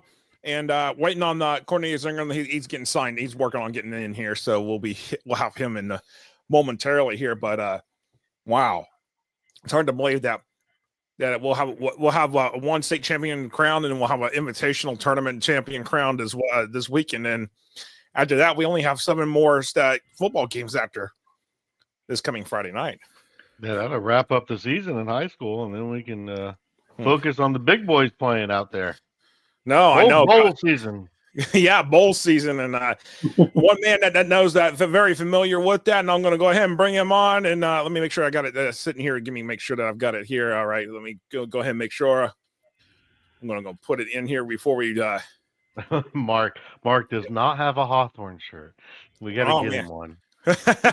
I might need a Hawthorne shirt and a Hawthorne helmet too at some point. But one man that's familiar with all of that in terms of after the high school football season, it's college bowl season. That is head coach Cornelius Ingram of the Hawthorne Hornets. And coach, congratulations. Hawthorne in their now 5th consecutive state championship game going back to 2020. I mean, this is amazing and impressive what you have done at Hawthorne. I mean, this is your 10th year there, but coach, I mean, just talk about what y'all have been able to do here, what you have been able to do as a Hawthorne alum, something that you didn't get to do. We talked about this many times, something you didn't get to do as a player, but you're able to do now as a head coach. I mean, it's a blessing. I think just reflecting over all 10 years and the program improving. And then not only that, a lot of the guys I coached with was actually a Hawthorne alum as well. And never really having that opportunity to win a playoff game as a player when we were there. So it kind of feels like we're playing through these kids sometimes. So we're super excited about making these deep playoff runs. And then, of course, being able to play in the championship game, especially with, knowing the history of what we had to go through as players. So it's a blessing. I've been fortunate enough to have great coaches around me, and then of course great players as well. No, absolutely. And when the thing, we were there at the game last week. Myself and Reno, we were broadcasting the game, but looking at this with the game, I know that y'all won, and y'all won, the scoreboard, there was a pretty a good separation in terms of what the scoreboard said. There was a couple of things uncharacteristic, where it was like I believe it was a muff punt and a fumble. Let's talk about those things for a moment here, because I know the weather did play a factor a little bit, but how do you get the kids to calm down in that type of situation when it's because you can't afford to have that happen this week. Absolutely not. And you know what, Josh, just going into the Williston game, any game for us, right? We try to, keep the ball off the ground. We want to make sure we take care of the ball in the air when we throw the ball. I think Curtis actually does a really, really good job with taking care of the football. If the throw's not there, he will scramble, maybe try to, get something with his legs. If not, he'll throw the ball out of bounds, and, we can, live to play another down. But for the most part, it was definitely something we haven't really been used to, because we've been able to keep the ball off the ground. But, as a punt returner with the car and the Bows, he's a playmaker. So he felt like he could have made a play on the ball.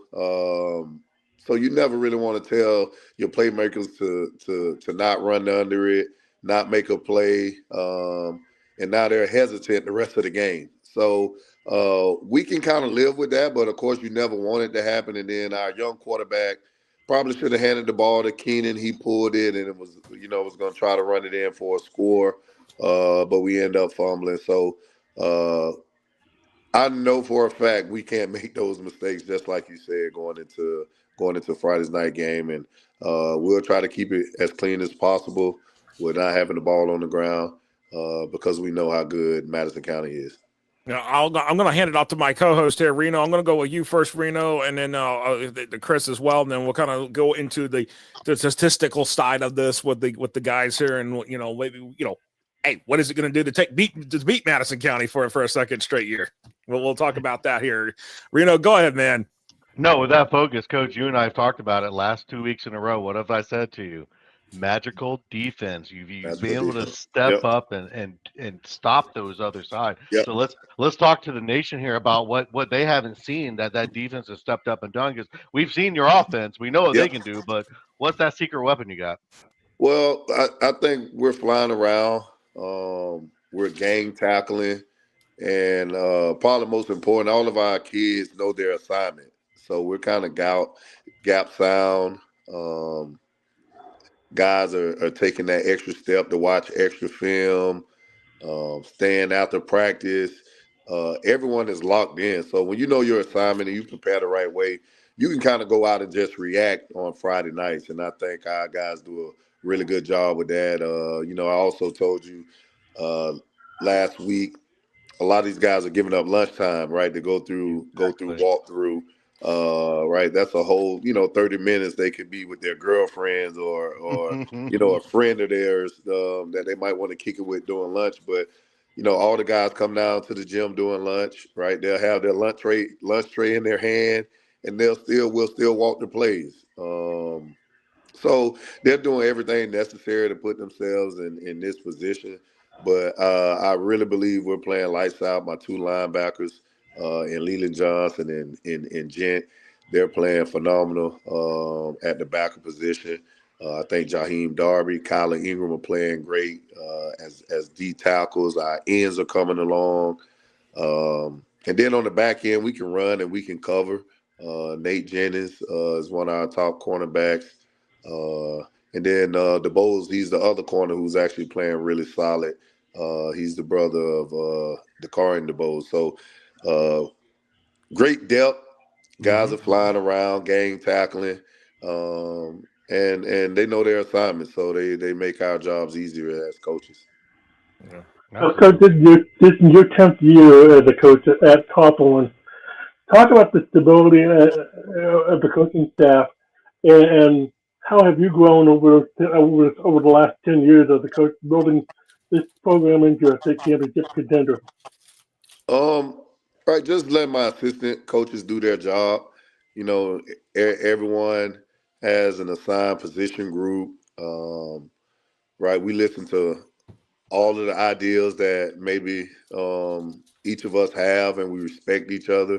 And I think that helps us not only as a coaching staff but a football team as well. We really get along with each other on and off the field, and I always would tell people how important that is, because a divided coaching staff can create a divided locker room with your players, and our players see how close we are as men and then coaches, and we respect each other. But it's been fun. Every year I've been able to learn something new.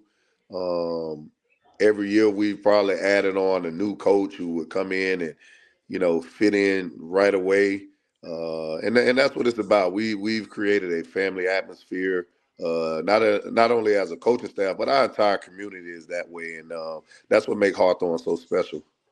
No, absolutely there, Coach. But I think one of your big, in this year you didn't have them, and and it's your former athletic director and who's now a head coach up in Georgia, Dustin Atkins. I know, and y'all played together. Y'all were part of Hawthorne community. How big of a loss was that for y'all to lose him to leave out of state like that? Because I know he was a integral part of the whole school.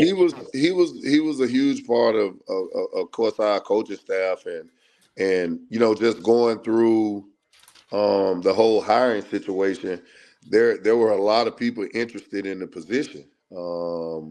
Myself, I wanted to make sure we found the right fit, and the right fit was a guy right in our backyard, said Daniels. And of course, coming into the season, a lot of people had questions about the defense with Andrew Zock leaving, some of those top guys that we had, Dimitri Perry. We had a really good defense, and then, of course, the defensive coordinator leaving. Hats off to my guys, right? They took it on the chin. They never, ever, complained or said anything, but they took it personal. And we've had a solid year defensively. I think Sid has done a great job, especially during the playoffs. And then again, our guys are playing for him because he is a player's coach. He's a rah-rah type of guy. He's always prepared. And then some of the other defensive coaches alongside with him are also doing a great job. So we answered a lot of questions, of course, with having to have a new DC and then, replacing guys on our defense. But we just feel like our team is one of those teams where it's the next man up mentality. We've been able to do that not only with players, but as you can see, as defensive coaches as well. No, absolutely. And then let's talk about that magical defense here because Nazi Gent, 105 tackles is your leader on tackles, and Leland Johnson, 5 tackles for loss. But and one name I don't know if you mentioned him already, but Ethan Thomas, 7 sacks this year. So this whole magical defense. It's interesting. When we talked to Coach Harris, he was kind of downplaying his team, but as Madison County, they have a rich story history of themselves. So. With this defense being able to contain what Madison County does is running that ball on offense. You got some guys here that can potentially keep them in check. Yeah, we'll have our hands filled, of course. But I just like you said, I think Ethan is playing his best football maybe in his entire career. He's been great during the playoffs. Gent has been solid all year. Leland Johnson is just a playmaker, right? He's actually one of those guys we could plug in probably at any position on offense because he's so versatile. We, of course, we'll leave him at linebacker and let him just stick with that because he's so smart. He knows every position on offense and defense. He knows every play. He knows every call, every coverage. And he's having a huge year as well. So we'll have our hands field, of course. There's some elite athletes over there with Madison County that we'll have to try to contain. We'll have to be disciplined, and we'll definitely have to tackle those great athletes. No, absolutely. And then offense, which your offense, Adrian Curtis, he comes in this year and he's already throwing for 1,300 yards. But it's not just you got Roundtree as well. But you have 2 quarterbacks that can throw. But Curtis has been your leader there. But then Keenan Johnson, everybody's been raving about Keenan Johnson. Even Madison County was like, hey, we got to contain him. Yeah. He's been solid all year, man. He's our most consistent player, especially coming into the season. I think Curtis has used his legs a little more here in the postseason, but early on he wasn't doing a lot of running. So that means a lot of defenses were stacking the box, and some still are. Stacking the box against Keenan, and for him to be able to still, run with that force and still make plays, whether he's breaking 1 or 2 tackles and getting us some big yards on the back end. It says a lot about him. He's a hardworking kid, very humble, and he plays the game the right way. Again, he's been our most consistent player. We want to establish the run regardless of, I know I have some really good receivers, but I think Keenan has been great. Of course, Adrian has been phenomenal. And that's what missing maybe 2 or 3 games early on in the season where we were able to, plug our freshman Roundtree in, who's actually going to be a really good player the next 3 years. Says a lot about our program, says a lot about how these guys, prepare every Friday as if they're the starter, because when Roundtree went in, we didn't miss a beat. And it was actually against a great Oak Leaf team where he threw the winning touchdown at the end and he played great all game. We also didn't have Leland Johnson that game, our leader offensively, defensively. He's just one of those guys that can make things happen, right? He didn't even play that game. So what we've been able to go through during the regular season has prepared us now for the playoffs. All of our guys play for each other. Unselfish mindset, and that has helped us win a lot of games. No, absolutely. And guys, you got any other questions? Because I got a couple more. I can go a little bit longer on this, but I just wanted to see if y'all got anything else you want to ask. Well, what's popping to mind? Well, one thing I want to point out is that the fan base. Oh my goodness, Coach, that was some of the loudest high school football I've been in this past week. How do you feel about the fans traveling with you? I mean, it's only an hour away from us, so we feel like we should have a good crowd. But right, knowing Madison County, they've been in this game a lot of times as well, and their fans will travel too. But for us, man, I would tell my players, right, give our fan base, something to cheer about. Give them that outlet on Friday nights, some excitement that they can take home, especially if they've been through personal issues throughout the week. There's not a whole lot going on in Hawthorne anyway, so most of the times you can catch everyone at the game, and we just try to make it exciting. They've been phenomenal for us on especially on the defensive side of the ball. Right, I hear the bells, I hear the cheering. It's big, and once our defense kind of can feed off that energy, it definitely gives us momentum. But it's all about those chicken wings, Coach. There's something about those chicken wings. I knew Reno was finally going to interject the chicken wings in. That's the best. Hey, Coach, you're facing Madison County LJ Comedy. What's the challenge of facing him, especially as a junior, and what he's accomplished so far this year? I mean, they're so fast and athletic. I mean, they're a threat at every position, whether it's offensively or defensively. We feel like there's a elite athlete almost at every position, especially on the offensive side of the ball. All the quarterbacks, the two quarterbacks that they would play, extremely fast, athletic. They hit the hole quick, so we have to be disciplined. We have to tackle those guys, game tackle those guys, because just watching the film, a lot of times one guy doesn't bring them down. And even if so, we've seen on film as well, guys wrapped up and they're still pulling out for 30-yard, 40-yard gains or just hitting the crease and taking it to the house for maybe 70 or 80 yards. So we got to be in position. We got to be ready to tackle. We know it'll be a physical game, but I think my guys will be up for the challenge. No, absolutely. And Coach, I know this is a thing. I don't know how often you ask this question, but what has been the big thing not having your son CJ on the team this year, considering he was an integral part of the team for the last few years, but this year deciding to opt out of playing football? How's that been a difference for you? I mean, it's been huge. You're talking about your starting quarterback who a lot of these kids have played with for 3-4 years, or not just that, right? Our emotional leader, he's the captain. So it was difficult, especially at the beginning of the year. A lot of the guys were trying to get used to Adrian, and I think they did a great job with welcoming him in, and he adjusted as well. But they're different quarterbacks, from a standpoint of CJ could beat you throwing or running. And again, I'm extremely happy that Curtis is running a little bit more than he did at the beginning of the year. And he's actually a really good athlete, right? But they were just different players. So it's been a difference, but I think our guys have adjusted with not only Curtis, but even Roundtree as well. And I take my hat off to him, because sometimes, right, it might take a year or two to get used to someone or get used to their style of play. But our guys adjusted. Of course, those guys adjusted as well. And I'm glad it's paying off for us right now.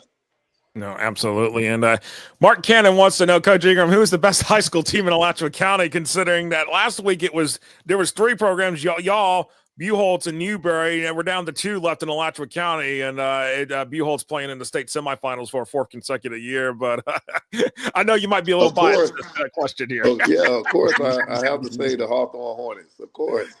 But again, I have a lot of respect for all the programs in our area. There's some great coaching going around, especially here. Some great players, and then right year in and year out, Buchholz, they do it the right way.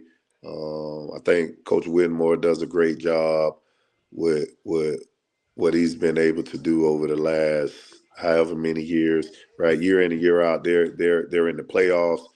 Guys are going off to school. They're winning big games. And then like a team like Newberry, I mean, I've always had a lot of respect for them as well. A little smaller than Buchholz, but right, the type of athletes that come out of there, I think Ed Johnson has done a great job over there as well. Right, you got to give it up. So yeah, there's a lot of local teams who had great years this year. Unfortunately, you know, they're probably not in the playoffs now, but it doesn't take away from what they've been able to accomplish this year. And I know how hard it is to coach high school football, and I don't think the coaches get enough credit. But to have your team prepared to play in the state of Florida, right, every single Friday, and we have to deal with the weather. So if it was too hot early on in the year, we couldn't get on the field. And then, of course, if there's thunder or lightning in the area, you couldn't get on the field. So, you know, to be able to adjust here in the state of Florida, especially around here in our area, I take my hat off to all the high school coaches who adjust and make it happen with whatever they can. But long story short, I still believe we're the best high school team in the county. No, absolutely. And Coach, you know, different, you know, the last 4 years of state championship game, y'all have made the trip to the trek over to Tallahassee, but now this year it's going maybe a shorter distance down to the villages. I mean, talk about, you know, that just being, you know, preparing the kids, you know, to go to the villages, which is, you know, they've got, you know, one of the newest facilities in the state for high school football. Yeah, it's super nice. It's super nice. My high school coach is down there. My high school basketball coach lives down there, and he's of course affiliated with everything that they're doing. And when the stadium was first built, he'd actually FaceTime me, and he was walking through the stadium, and I think they have like meeting rooms. Oh yeah. I thought he was on a college campus. I kid you not. I thought Mike was on a college campus because it was so nice. I mean, I wish we had a stadium like that. But it is right. We'll keep our normal routine because it's only an hour away. We don't have to go down and stay the night or anything like that. So I think you know, our kids can sleep in their own beds the night before the game. Be ready to play on Friday, and we'll take that hour trip.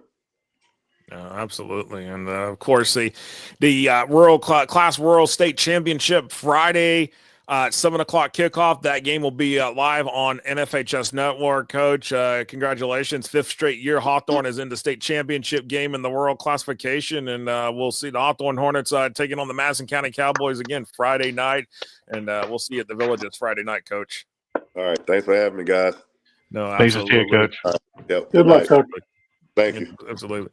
All right, that was head coach Cornelius Ingram of the Hawthorne Hornets joining us here on the Drive the State show, guys. I mean, wow, we've been able to talk to both coaches for the Rural State Championship game here, and it may be a rematch, but these are two teams that are they do have their differences compared to what they were last year.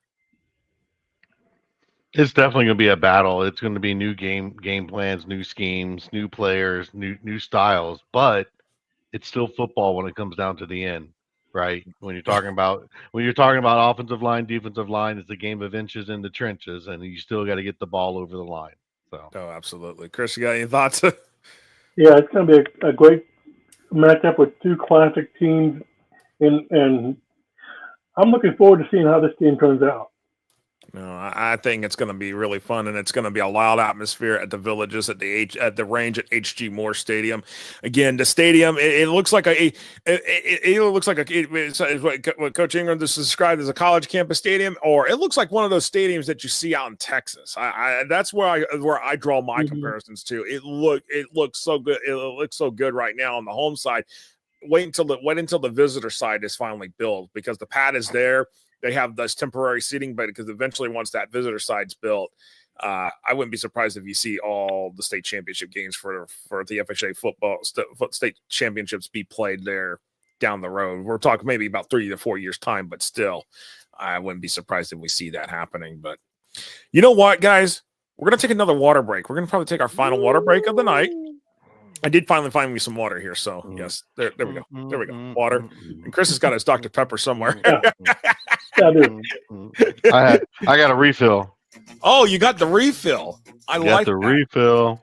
I like that. And, well, you know what we're going to do? We're going to come back on the other side of this. And we're going to talk. Oh, hey, the cap for the win. There you go. There you go. We got the cap for the win. When we come back on the other side of this, we're going to have the picks. I actually have the records for last week, how we did. So we'll talk about that. And I'm going to bring Mark Cannon's comment up after the break, too, because I think it's quite funny. So we'll do that. All right, we'll take this 2-minute water break here. We'll be back here on the Drive the State show here right after this.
All right, welcome back here to the Drive the State show here as we do one of the final, this is not the final show. We're going to have one more next week, and I think we'll have a wrap-up after all of this to wrap up the 2024 high school football season. Of course, the 7 state championship games next week in Miami. We'll talk more about that as we get closer to the games down there in Miami.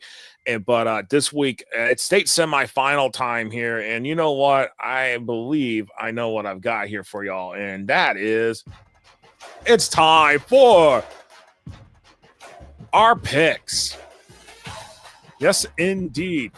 All right. I'm going to bring up this comment here from Mark Cannon here because I was going to get a Newberry shirt, but I have decided to get a Middleburg shirt instead. Oh boy!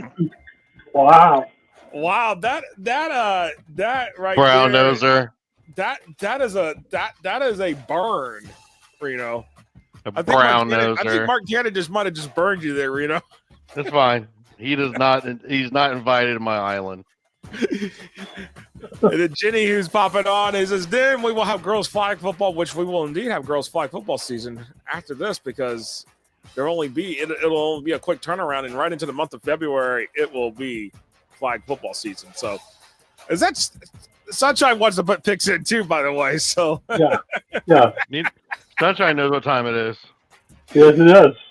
Yes, Sunshine does know what time it is, and I love it.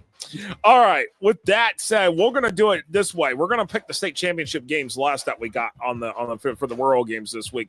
So let's get this rolling here, and we go back to starting with Class 1A.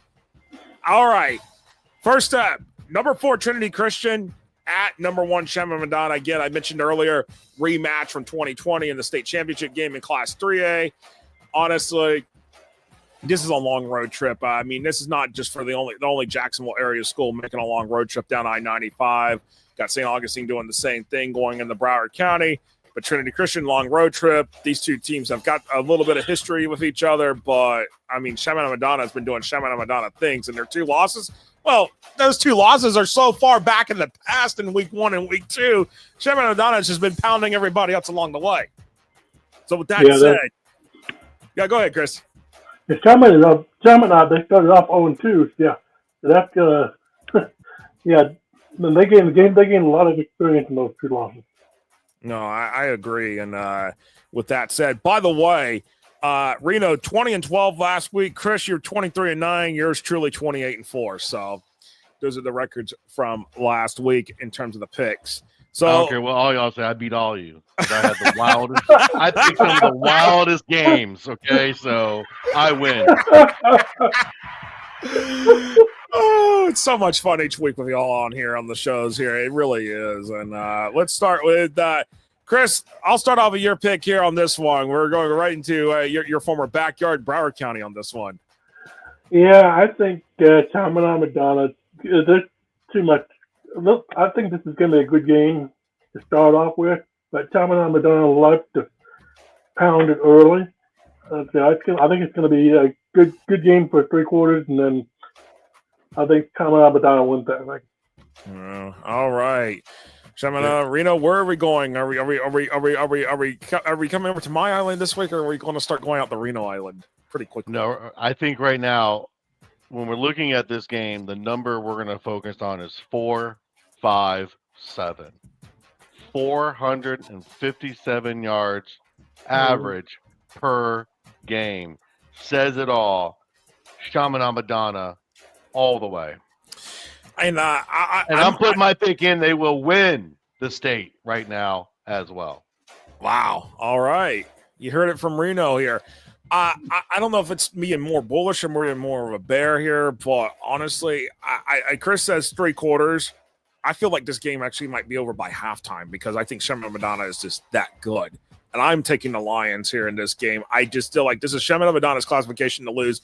They've been pegged to win this classification since the start of the year. I thought we were going to have some here, with them, after the first 2 weeks. But after that, it's been all Chaminade Madonna. And of course, you can put your picks in as well here in the chat box. I will pop those up along the way here. As we see from our friend Mark Cannon, he's going Chaminade CCC, so he's putting both picks in already here. And Mark Cannon is calling you bold, Reno. Bold. Good evening to you, Zach. Call back. Chaminade Madonna and Emery Smith's going Chaminade Madonna and CCC will both win this weekend. Well, let's talk about that. On the other side of this, Clearwater and Central Catholic in their 11th state semifinal in school history. Cardinal Newman in the state semifinals for the first time ever. Yes, something the legendary Sam Budnick could never do at Cardinal Newman. But here, Cardinal Newman is here. The Crusaders are here. Now they're hosting the Marauders of CCC. Boy, the CCC, it's the experience here. They've been here. They've been in this, especially the last couple of years. They've played in the 1M State Championship, the game the past 2 years. But Cardinal Newman, they got experience as well. They have a head coach who's done this, and he did that at Dwyer several times, getting them into the state semifinals. So there's coaching experience on both sides of this. Reno, let's start out with you on this one. No, I think this one's really going to come down to coaching and who can get the air game going the fastest. Both teams are very balanced when it comes to how their schemes are, but I think this game is going to really come down to who can get the air game going, and I'm going to go with CCC will take that advantage of what they have and move on to lose to Chaminade Madonna. Wow. All right. Chris, go with it. Yeah, I think CCC, they got too much experience in the last few years to be denied. I think they're going to get back in that state championship game. So CCC, and I'm going with CCC as well. Deshaun Newton, he's just been really doing. He's broken some Pinellas County records this year, and honestly, I don't think there's going to be stopping CCC in this game. But if it's a rematch between Chaminade Madonna and CCC, and that's a whole other story we'll have to talk about for next week. But let's roll along here with the picks that we've gotten in from others here. As Charles Bell is going Chaminade and Cardinal Newman. So he believes Cardinal Newman has a chance here. And Coach Ron saying CCC takes on the Material Girls. Ooh, we got the Madonna reference in here. And Eric Daniels poses a great question. Has Pinellas County School ever won a championship? That is no. That is an NO. Mm-hmm. They have not. No school in Pinellas County, public or private, has ever won a football state championship. Could CCC be the first one? It depends. If it's Chaminade Madonna on the other side, I say no. If it's Trinity Christian, there's a good chance. But I agree with you, Josh. I agree with you. There's a good chance. But there's a big but. There's Chaminade Madonna in the way of all of that. So a big but. Yeah, it's a big but. It is a big but. All right. With that said, let's roll into our Class 2A games here. Oh, if I can get this to cooperate with me. There we go. Class 2A here. As we roll into Class 2A, we got Booker T. Washington making the trip all the way from Miami up to Gadsden County. Gadsden County in their second state semifinal in school history. Cocoa in their 18th consecutive state semifinal. And Cardinal Mooney in their second consecutive and fourth overall state semifinal. Gentlemen, let's look at this. Booker T. Washington, Gadsden County. The coaching of Ice Harris Sr. back once and back on full display again. But Gadsden County, what Russell Ellington's been doing has been nothing short of impressive. The question is, I like to lean on Booker T. Washington here, but I feel like the road trip is going to be a big factor here, and I'm going to go with Chris on this one because you know how it is in South Florida. You know, South Florida teams have been rolling the roost these days.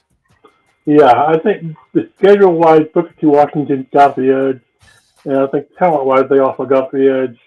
But that long road trip is going to be interesting, depending on when they get up there to Gadsden County. I think this is going to be a good game for 3.5 quarters, but I think Booker T. Washington pulls it off. You think Booker T. Washington's going to pull it off? Wow. All right. Reno, where you want to go with this one, my friend? Normally I would be with Chris, but I think with this one, with the long road trip and Gadsden County having home field advantage with their fans, I think Gadsden can geek it out. Will it be a blowout? No. Will it be maybe an overtime? Possibly. Wow. All right. So Gadsden County. You know what? I'm torn on this one because it's, again, the coaching from Booker T. Washington. I just don't think Booker T. Washington necessarily has what maybe the talent. The defensive line for Gadsden County is big. And this is, I feel like the road trip. I just feel like the long road trip, depending on when Booker T. Washington leaves out of Miami to make this long road trip up to Havana, it is going to be, that's going to be the biggest difference maker. And also, where do they stop at along the way to warm up and get ready? Where do they figure out how to do this? Are they going to get up to Tallahassee, stay the night in Tallahassee, practice at FSU? Because there's a possibility there, that as well. But I got to go Gadsden County just because Gadsden County, I feel like it's just showing that they are in that contention for a state title game here. And this is huge for them in that case. So Gadsden is my pick here. And Mark Cannon says Pinellas does have the governor's mansion. He's taking a jab at some politics there. We won't go there too much there, but I don't think so. Chaminade Madonna is too good. Tired of doubting Gadsden County. Give me Gadsden County over Booker T. Washington, Coach Ron says. And the run game will be the difference. And it says Charles Bell going Gadsden County and Cocoa. And Emery Smith, Gadsden County and Cocoa will advance to the 2A championship. So let's talk about this other game on the other side because we have two defending state champions going at it in Cocoa and Cardinal Mooney. And one of these teams on Friday night, they are not going to be in the playoffs anymore. So somebody is not going to be able to defend their state championship here. So gentlemen, let's look at it. Cocoa and Cardinal Mooney. And Chris, let me start it off with you on this one. You know, it is a crime that this is not the state championship game. Cocoa has been underestimated at various points of the season. but I think Cardinal Mooney will pull it off. Wow, in the last few minutes. Wow, going for the upset here. Mark Cannon also picked Madison County, by the way. Reno, where are we going to go with this one with your pick? I mean, after what they did to Newberry last week, Cocoa is showing some tremendous playoff football.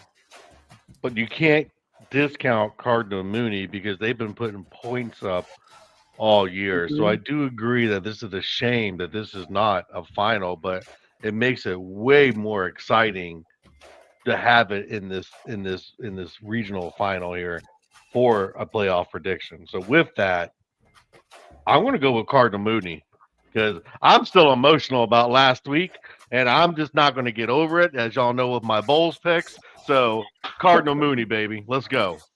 Boy, I guess I'm headed out to I'm headed out to Josh's Island right now because row my boat because I'm going Cocoa. Well, I'll give you some marshmallows for your island then. I can't. I want to, as much as I want to go Cardinal Mooney here. I like what Cardinal Mooney's been doing, but Cocoa, I just feel like Cocoa, it's going to flex here, and it's just that kind of. It's just that going to be that kind of game here. It's it's going to be probably close, but at the end of the day, Cocoa is just going to flex. Cocoa, I feel like it's just going to be, when it comes to the talent side, I think that's just going to be. I mean, Cardinal Mooney's got talent, but Cocoa, I feel like it's the experience. I mean, yes, Cardinal Mooney's a defending state champ. Don't get me wrong, but again, it's the strength of schedule that Cocoa has played this year that leads me to picking them over Cardinal Mooney. And but you got some company, guys, because Mark Cannon is going Cardinal Mooney. Eric Daniels is going for the 941, which is Cardinal Mooney right there. But we have another team for the 941. We'll talk about that in a moment here in Class 3A.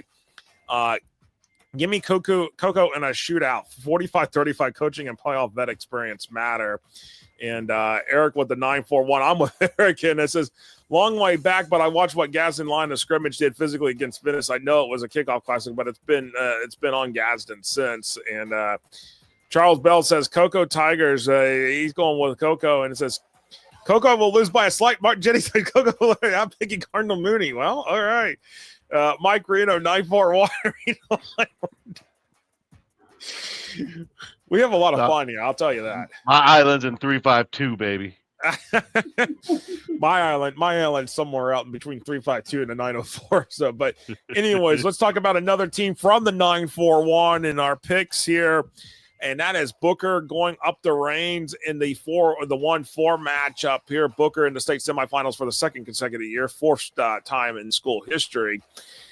Boy, Reigns, they've just been doing numbers on teams, and I've seen some comments that Reigns may win this classification, and Reigns is just really rolling. And then, guys, I just got to roll with it. Reno, let's start with you on this. Sorry, I'm stuck in the chat. I'm sorry. So Booker and Reigns, Reigns has just been rolling. Reigns finished off Bishop Kenny last week, as we saw, and they've just been dominant in the playoffs here. I mean, they've been dominant all season, but really dominant in the playoffs here. And Booker, when we look at the strength of schedule, in my opinion, between these two teams, Reigns has definitely played a much tougher strength of schedule compared to what Booker. I mean, Emory Williams Smith has brought it up several times this year how 3A Region 3 has been one of the weakest regions of any of the classification brackets in this state, and Reigns has got to deal with Booker now. And my opinion, it may not be no contest, but Reno, go ahead, tell me what you got. No, and you look at both teams; they're both high-powered passing offenses, so it's going to come back to that defensive wall. Who can build the wall first and stop the pass? We're talking about flexing muscles. I'm going with Booker on this one. I think Booker at number 4 feels a little disrespected, and that they're going to step up and say, "Hey, we're really meant to be here." Wow! And it says, you know what? Can we convince you to change your mind though? Because the final score doesn't indicate how badly Reigns beat the brakes off of BK. It was pouring rain all night in the running clock. So I mean, can we convince you, or can we convince you? I don't know. I don't think so. I don't know. Bishop Kenny is a much better opponent than Booker. So I would say Reigns in a blowout. I'm going, and I'm with you. I'm going Reigns in a blowout here, and I just feel like it's gonna be like that. But Eric Daniels is like, I'm going with Booker. So you got some company, Reno. Yeah, you got some company. That you can never underestimate the underdog on any given football night. Friday, Saturday, Sunday, Wednesday, or Thursday. It don't matter. Everyone Smith says, my pick, Reigns and Miami Northwestern will win and play each other in the Class 3A State Championship game. And Jenny's like, Reigns, row your boat over Booker. I love that. That is good. I like that. Charles Bell's going Reigns, and Reno's like, Mark Cannon's like, Reno, I picked Booker, but does that mean I can get back on Reno Island? You're going to have to watch the SEC championship and report back to me. Wow. Oh, is it? Jenny says you can't. Are you sure, Reno? You already know I hold a grudge, so. It Reigns over Booker, 54-17. Coach Ron says the widespread talent in every position will drown Booker. Well, let's talk about the other game. On the other flip side of this is number 3 Miami at number 2 O'Galley. O'Galley in the state semifinals for the first time. Miami Northwestern in the state semifinals for the first time since 2019. Teddy Bridgewater in his first year as a high school head football coach. Boy, Miami Northwestern, the Bulls are back. And by the way, there was an FHA investigation going on. They've been cleared, so don't have to worry about anything tainting the 3A bracket here at this point. But Miami Northwestern and O'Galley, boy. Chris, let me start with you. Bulls or Commodores? Great season by O'Galley. But I like Miami Northwestern in this one. Teddy Bridgewater's done a phenomenal job to start off his coaching high school coaching career. So give me Miami Northwestern.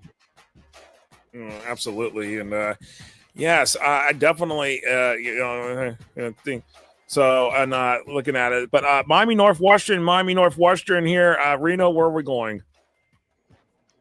This one's another tough one. As we keep climbing these classes, these games get harder and harder, and this is going to be a classic matchup. But I think experience when it comes to playoffs matters. So, Miami Northwestern. Wow, I'm going with Miami Northwestern. I just feel like, it's been a great one for O'Galley. I definitely appreciate what O'Galley has done. I think, as one, I love the underdogs. This is definitely, I feel like an underdog situation here, in my opinion here. I love what they have been able to do here. Mm-hmm. But Miami Northwestern, what Teddy Bridgewater has done. Teddy Bridgewater, he knows what the Bulls culture is like. He knows what it's like because he's won a state championship as a player. Can he do it as a head coach? I feel like he's going to be one step closer to doing that as a head coach. And that's a rare thing in the state of Florida to do it, not just as a player, but as a coach to win a state championship, or in that case, and he's going to be one step closer to that. And I'm kind of salivating at a thought of a Reigns Northwestern matchup, because that will definitely be one for the ages. And down there in South Florida, if that were to happen. But we got some picks here. O'Galley from Charles Bell. He thinks they're going to go to the first state championship game in school history. Yes, Josh, all but 2 playoff games in Class 3A Region 3 were running clock. Class 3A Region 3 is definitely the weakest region in the entire state, in my opinion. Eric Daniels like Teddy Boys for the win. And Coach Ron's like Northwestern, no reason. We want Northwestern. Teddy, you're on the clock next July. And Mark Cannon is going with the Bulls. So there's your answers, gentlemen, right there from the comments there in the I call it the Almond Gallery, not the Peanut Gallery. So the Almond Gallery, nice. Yes, or our fans. I mean, hey, we love it. I love that our fans are commenting on the picks too, because it definitely makes it more fun as we roll along here. All right, Class 4A state semifinals. We got St. Augustine going down the American Heritage, Naples at Jones. Boy, St. Augustine got the short end of the stick here, having to go all the way down the American Heritage and for this 4A state semifinal. And Reno, I'm going to start off with you. St. Augustine or American Heritage? Well, this one, as I start looking at the stats again, this is another series setup that's a little evenly but offset at the same time. American Heritage averaging 422 yards a game, with St. Augustine averaging 355 yards a game. This is another passing team, so who's going to be able to explode right out of the gate? I think that's going to be American Heritage. And I'm just going by stats now with looking at sacks. They're averaging 4 sacks a game. That's phenomenal when it comes to a defense attacking another team's offense. No, absolutely. Chris, where you want to go with this one? Yeah, American Heritage has got way too much talent, and they played on the national team already this year. With that, getting some very good experience out of that as well against some very good teams. Give me American Heritage. That game probably be over in midway through the third quarter. You know, I'm going American Heritage as well. I'm going to be on this one as well because honestly, at the end of the day, St. Augustine, this is their second consecutive state semifinal here. Their third one, by the way, in the last 5 years. Third one being 2020 during COVID year when they played Lake Mineola, and a triple overtime game, by the way. That was crazy. I remember that game very well. That sent Lake Mineola to the state championship game against Miami Central. But honestly, my opinion is this. It's just American Heritage. It's just the talent. I mean, even though Diabel didn't play last week, at the end of the day, it really didn't matter. American Heritage just did what they had to do, and they dominated Norland, and that's where I'm going with it as well. And so, yes, indeed. And let's go with that here. Mark Cannon says, sheepishly taking American Heritage. I want to take the Jackets, though. Eric Daniels, American Heritage versus Jones will be epic. And Emery Smith says, my pick, American Heritage Plantation, and Jones will pull in and play in the Class 4A state championship. Coach Ron says, I'm going with Heritage because I'm smart. Debatable about the Brandon James offensive sneaky. Feel like they're going to be able to move the ball early, but age adjusts and overwhelm St. Augustine 49-20. Jenny's going American Heritage and rooting for the Yellow Jackets. For Nolia saying, and Charles Bell's going St. Augustine. And by the way, my comment about the almond gallery, that's because my fiance has a peanut allergy. So yes, he's got the almonds. What? You got the wasabi? Is that the wasabi almonds? It is the wasabi almonds. Hey, Mark, almonds are delicious, but roasted almonds are better.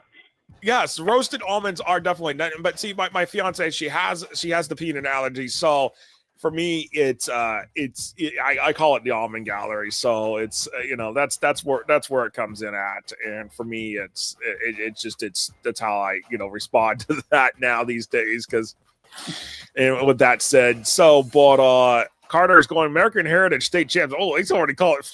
Hey, we'll just call the state championship pick now. So. Anyways, Naples at Jones. Naples in the state semifinals for the first time in a little while, but Jones, I think we've talked about Jones being more here in the state semifinals than not here, and Jones looking to get into their second state championship game ever in program history. Last time, 2019, that was a classic showdown between Miami Northwestern and Jones in Daytona Beach, and I remember that very well because it was a packed stadium, roads were jammed, and it was a full stadium. It was so loud, but let's see, boy. Chris, where you want to go with this, Naples or Jones? Of the 4 teams in the state semifinals, Naples is the one surprise in a general sense. But Jones playing lights out. They got the game at home. Give me Jones. It's over by halftime. Wow. All right.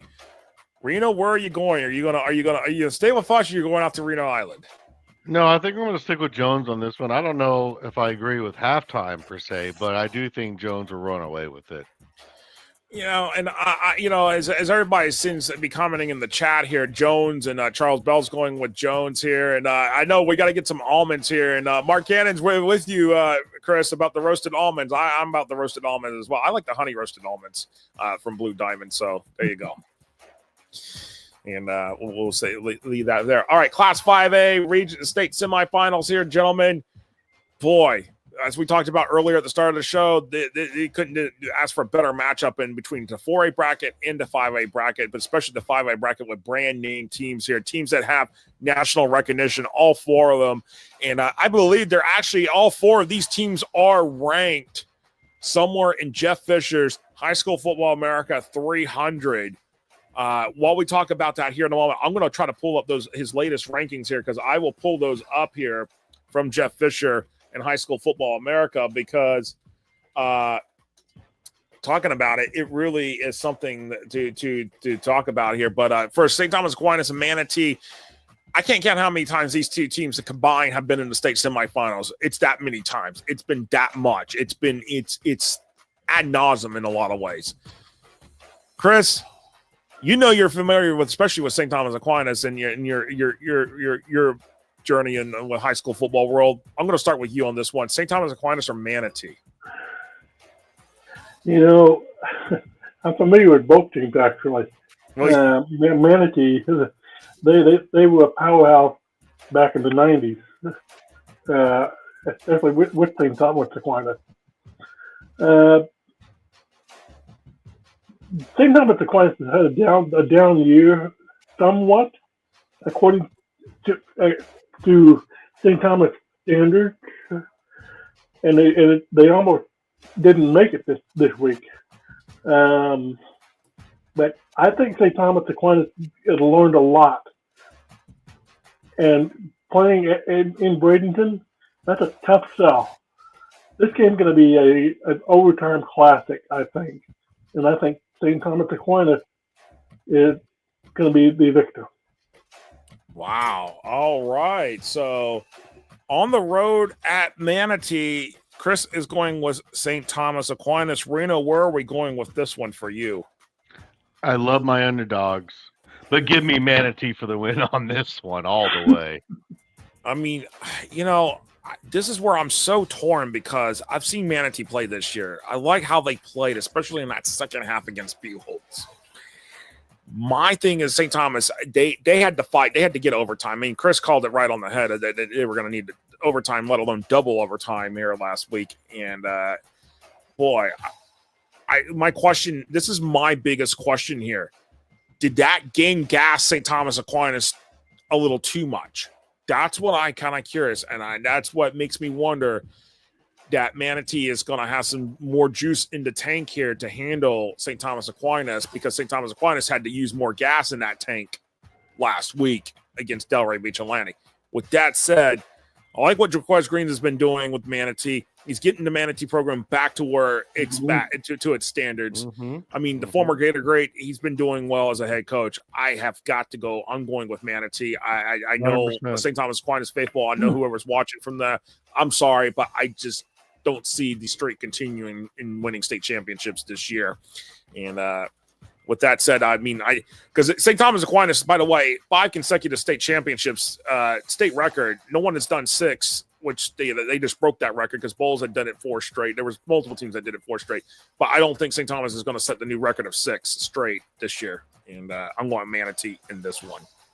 And I think we've got a lot of people here that are really torn by this one here. So let's pull it up here along the way here. Mark Cannon was talking about Jones come to play. Naples will drag it into the mud. So he's taking that last one. But here we go. Manatee. Some people saying great Naples season, so some people are behind. But Manatee, Eric Daniels is going 9-4-1. Mark Cannon walking the plank and going to take Manatee because he's a Sarasota Sailor. So there's a bit of rivalry. For the CFB, the brand is all that matters. So St. Thomas wins by default 35.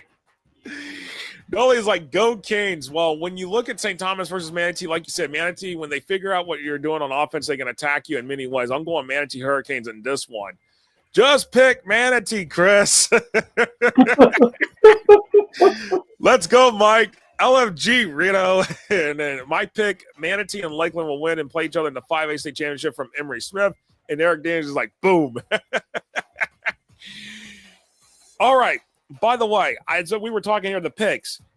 In Jeff Fisher's High School Football America 300 this week, Lakeland is number 14. St. Thomas Aquinas number 27. Manatee is 127. Niceville 215. So there you go. All 3 teams in the top 300 nationally. So, all right. I mean, let's – boy, I mean, wow.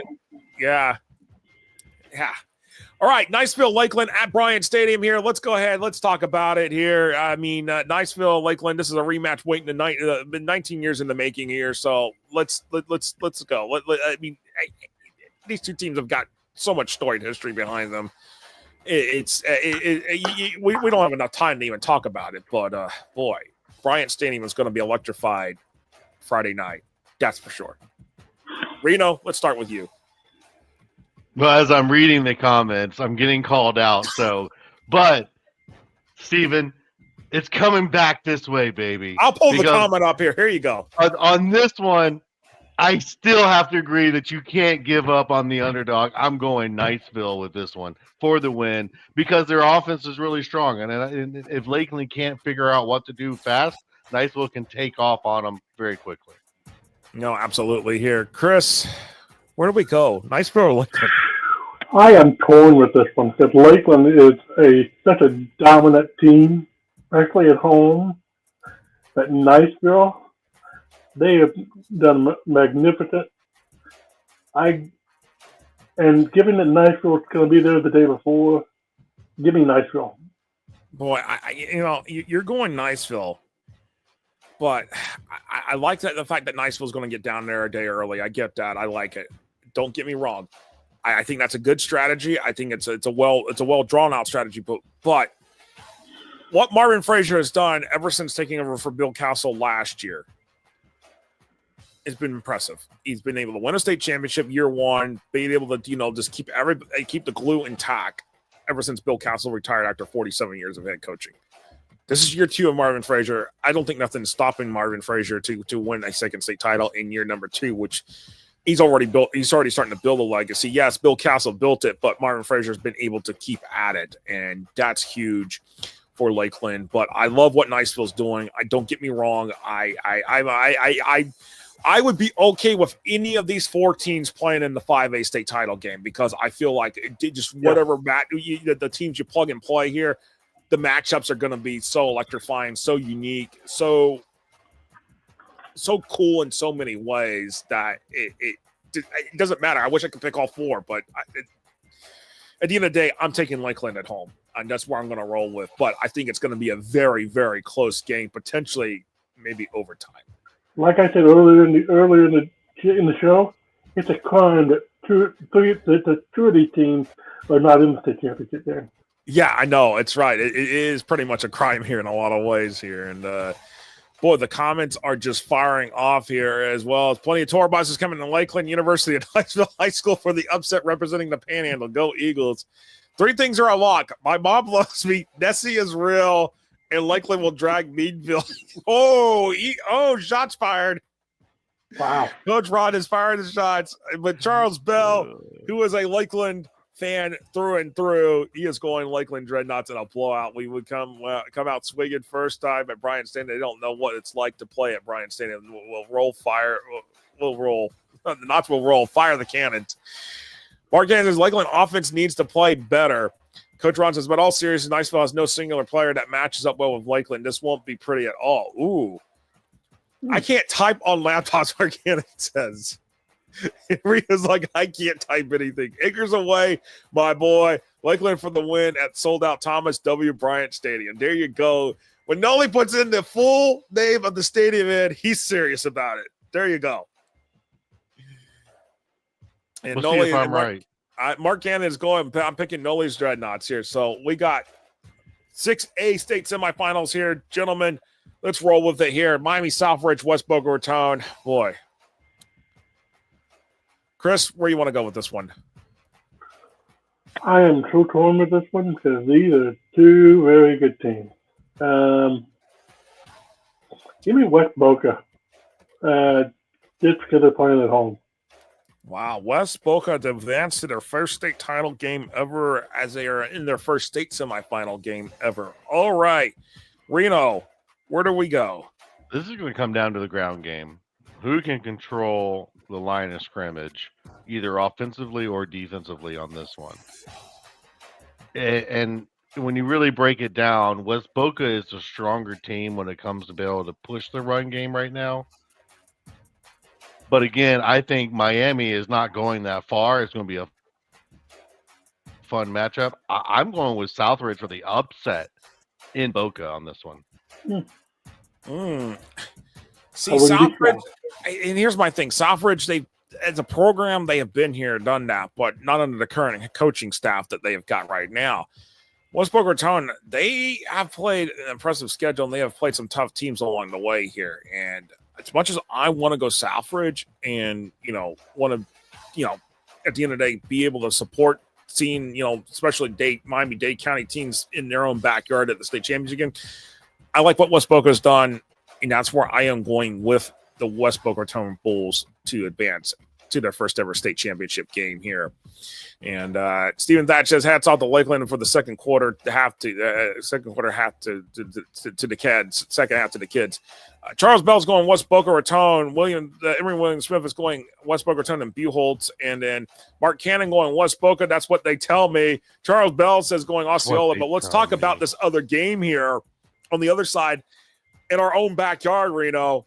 Osceola making the trip to Citizens Field to play Buchholz because Osceola took care of business against Armwood, and Buchholz in a dogfight with Oakleaf comes out ahead, and Buchholz in their fourth consecutive state semifinal, and Osceola in their second state semifinal in the last 3 years. Well, we talked about it earlier, and the fact that Buchholz has had home field advantage all the way through is really huge. They haven't had to travel. They can stay in their routine. And to make Osceola come up here, I mean, this is not going to be one of those easy games either. This is going to be a complete leave it on the field kind of game, with Osceola averaging 339 and Buchholz averaging 400 yards a game. So, but give me Buchholz at home to win, hometown. Let's go Gainesville. Absolutely. All right, Buchholz. Chris, where are we going? Yeah, I agree with Reno. It's going to be a dogfight for both teams. I think Buchholz pulled it out just at home. All right. I'll be the lucky charm. So here we go. Osceola has Tavian Swint.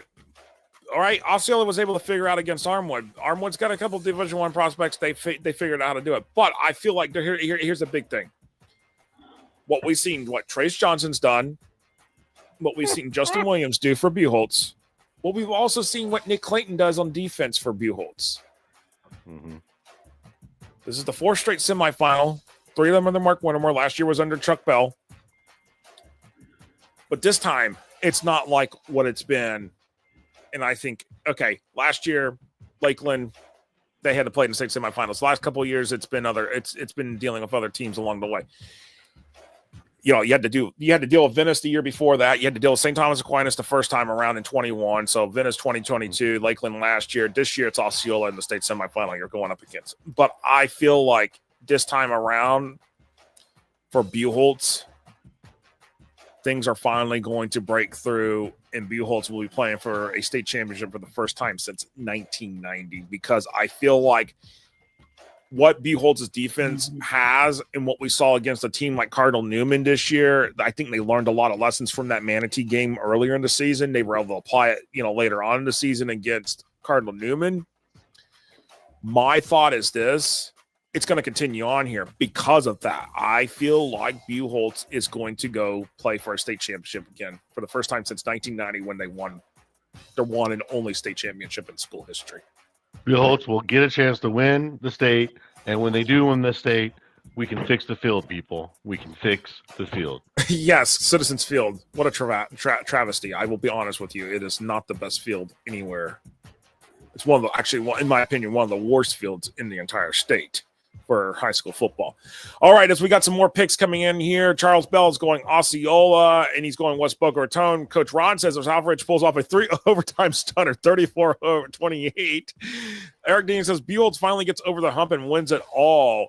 Noli is going Southridge over West Boca Raton. Coach Ron says Osceola run game on the Letcher County land. Whoa, that's a burn. That is a burn. I don't know, Coach. I don't know, man. I don't know.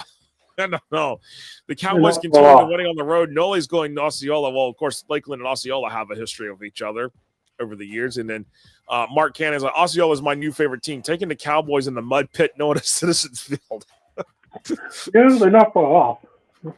Boy, I mean, it's a mud pit. It's a landfill. I mean, anything. It's straight dirt and sand dirt. Yeah, you're right. Or as they say, it's a beach parking lot. All right.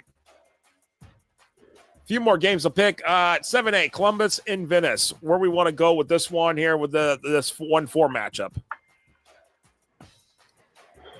Chris, I'll start it with you, Chris. Sorry. Yeah. This is going to be a great matchup, to be honest with you. Venice has been dominant all year, but they like I said earlier, all 4 of these teams have their weaknesses, and we all know them. But give me Venice at home. All right. Reno, where are we going with this one? Yeah, Venice averaging 51 points a game with 30 of those points usually coming in the first half, coming out strong. So as long as they can stay in routine and be able to hold this at home, give me Venice. Yeah, Columbus, the defending state champion over here over the last 2 years, winning 4M in 2022 and 2023. Boy, Venice. I mean, this Venice team. Yeah, I know the joke was that they were giving up almost as many points as they were scoring points. They started the first 5 weeks of the season, but ever since then, it's kind of settled down. It's been more. Venice puts the foot on the gas, and they're leaving everybody with more. It's not 3 yards in a cloud of dust. It's more like 15 yards in a cloud of dust. Leaving their opponents behind. And I feel like they're just going to go ahead and take care of Columbus and advance to the state championship game. And a lot of people, I believe, agree. And it's, of course, Coach Rod says he's coached on the field talking about Citizens Field, and he rolled his ankle and getting water. Boy, and Eric Gaines says another 9-4-1 for the semifinal sweep. Mark Cannon's going 9-4-1 again. Mark Cannon says Eric is my new buddy. Love it. And Coach Ron says, love this Columbus team. Want to pick the upset so bad, but Venice is a machine in all 3 phases. Venice by 21 points starts off great and just becomes too much. Nolly says Venice books their trip to the finals, and that'd be their. I want to say, let's go back 21, 22. Yeah, 21. They won it. This would be their 4th consecutive trip to the state championship game if they win Friday night. And Reno says, I think that the field has not changed. Talking about Citizens Field right there. And Emery Smith says Venice and Lake Mary will win and play in the 7A state championship. So let's talk about these 2 teams on the other side here of Dr. Phillips, Lake Mary rematch. Lake Mary wants the revenge on Dr. Phillips here, but Lake Mary, my goodness, what they have done in the playoffs, holy cow, especially after what they did to Seminole. Chris, let me start it off with you. If there's one thing you're going to need in this matchup, is a tape measure. This game is going to be a tight one, and you see I got the tape measure right here. Wow, Chris is breaking out the tape measure, ladies and gentlemen. That game of inches. It really is. Game of inches. I like the prop. That was stout. I love it. It's a game of centimeters. And this game, I won't be surprised to go 3 or 4 overtimes. But I think Lake Mary will lose in overtime. You think Lake Mary will lose in overtime? So taking Dr. Phillips, the team that has been there before. Reno, where are we going? It's hard to beat a team twice. It's really hard to beat a team twice. Mm-hmm. And I think Dr. Phillips can do it again. I'm going with Dr. Phillips on this one. Wow. All right. Well, I love what Dr. Phillips has done, but I think Lake Mary has learned a lot of lessons since that loss to Dr. Phillips earlier this season. And honestly, it was early, but I literally think they have, and it's going to be a game of inches, like Chris says.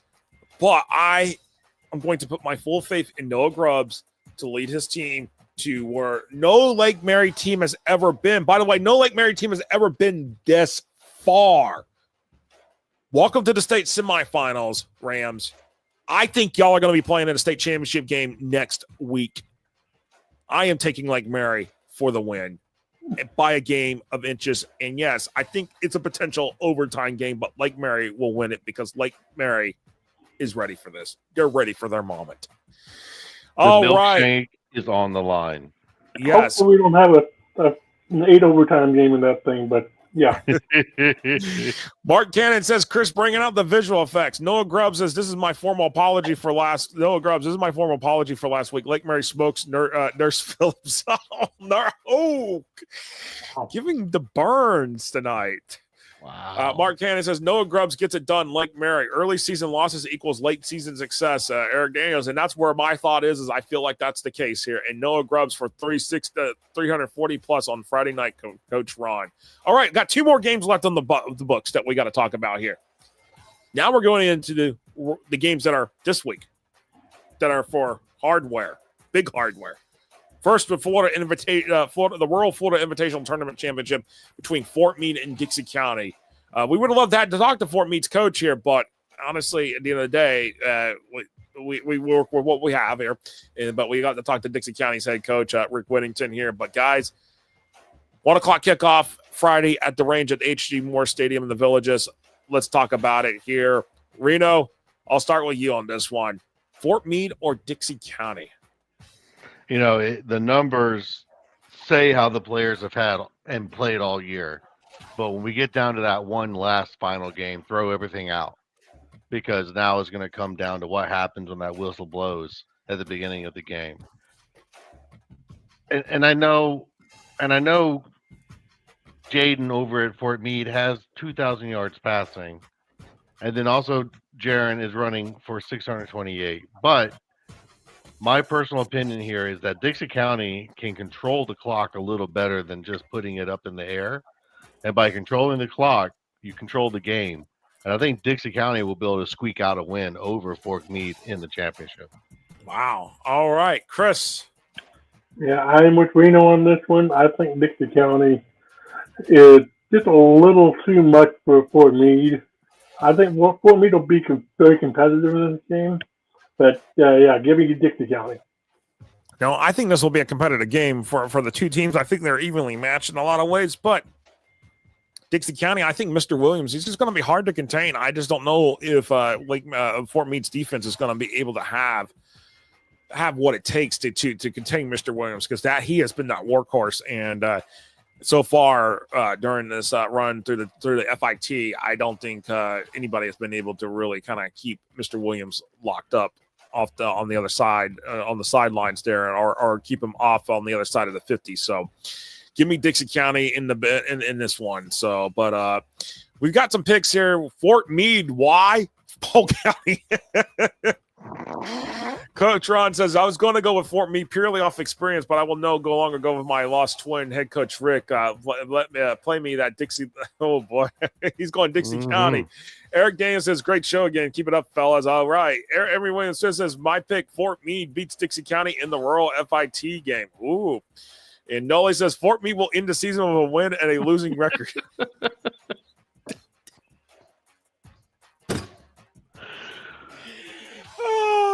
The Bears. The Bears. All right, one more game to go with. For the whole enchilada and more at Taco Bell, no, it's the whole hardware for the Class Rural State Championship between Madison County and Hawthorne, rematch of last year's Rural Classification State Championship game. I think we've heard it from both coaches. We know what it's going to take for either team to win. Chris, start off the final picks here.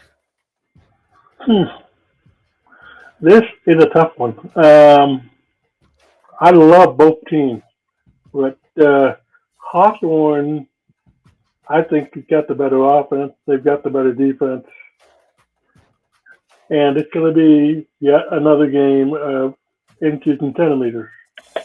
Wow. Give me Hawthorne. What? Do that again? Turn that inches into centimeters. There you go. I like the visual effects.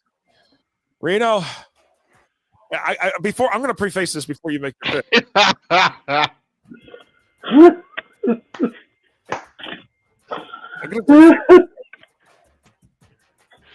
Will Alachua County be disappointed in you in this pick or not? We'll find out.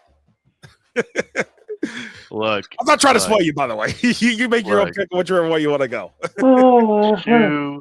Two great interviews tonight with two great head coaches, two great programs. Yeah.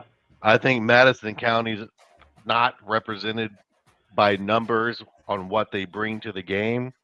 And I think Hawthorne's not represented by the explosiveness that they bring on defense that people don't get to see too often. I don't want to pick it. That's where we stand right now. Is I don't want to pick it because this is literally going to be a toss-up. So I'm going to have to pull out the old ball coach and go to him and say, "Ball coach, Pull out the props. Who we going with, ball coach?" And we got to go with the former Gators, so we're going Hawthorne all the way. That's what ball coach said. So we're going with Hawthorne and Team CI. I just think after the last few weeks and what I've seen out of them watching their games, I just feel with the run game they're going to be able to control it way more than what Madison County is going to be able to handle. No, and honestly, at the end of the day, for me, it just Madison County. I love what Madison County has been about. They're definitely a hometown football team and everything like that. Same goes for Hawthorne, but what Hawthorne's been doing and what Hawthorne has, and after seeing Hawthorne the past 2 weeks, they are literally going to be hard to stop here. And honestly, I feel like for me, it's going to be CI and the Hawthorne Hornets here, and as everybody else agrees, it looks like they're going thing. I do not care if my third grade PE picked up team in 1998 is playing Madison County. I will never pick them up. I understand, Coach. I will never pick the Bulls. I understand. Yeah. And everybody says Hawthorne beats Madison County in a close game for the Rural State Championship. And then Mark Cannon says, "You talked up Keenan Johnson's kid so much. I'm thinking Hawthorne. Oh, no, not Spurrier. Change my pick to Oh, man. Oh, man. This is so much fun here. But my pick is Hawthorne, guys. It is, wow. Holy cow. I know we're a little over time, but it's so much fun here when we do the picks here and talk about it and do that. But holy cow, what a show. What a show it has been here as we get ready for the state semifinals in 1A through 7A and the championship games in the rural classification. Gentlemen, got any final thoughts here? Wait a second. Hold on. There's a monkey. Reno, what's up with the monkey? This is the space cadet from the Smithsonian. He sits over here. He decided he wanted to be part of the show, so he jumped off the shelf and landed on my shoulder. Oh, man. Got any final thoughts, gentlemen? Yeah, next week's going to be a lot of fun. And get this, me and that guy right over there. Other guy. Yeah. That guy over there, we'll be in the same room. Yeah, we might be in the same room, yes. By the way, Coach Ron says, have a great night, fellas. I'll be live at the Rage funeral for Booker. Charles Bell says, I love this show, man. You guys are fun. You guys make this show fun every year. We appreciate it. Yo, Charles Bell, appreciate you watching. That Charles. Is the big thing. Yes, that is sir. a big Thank you. And Mark Cannon says, that monkey has needed the real. That's right. That's my protector. Oh, my gosh. The gatekeeper. Yes, absolutely. I mean, that's the man. No. We got to touch that one. But, gentlemen, it has been fun here. We've had a lot of fun here, and we appreciate everybody joining us here. Mark Cannon says, love the show, as always. Mark Cannon, appreciate you, man. And we appreciate everybody joining us here on the Drive the State show here. It is 0-0 on the clock here. And best of luck to all the teams that are left standing here as we finish the second to last week of high school football in the Sunshine State. You've been watching the Drive the State show here on FortHSFootball.com. We'll be back next week live from Miami for the Drive the State show. Yep. As we get ready for the state championships. We'll see you next week here on the Drive the State show here. Have a good night, everybody. Bye there.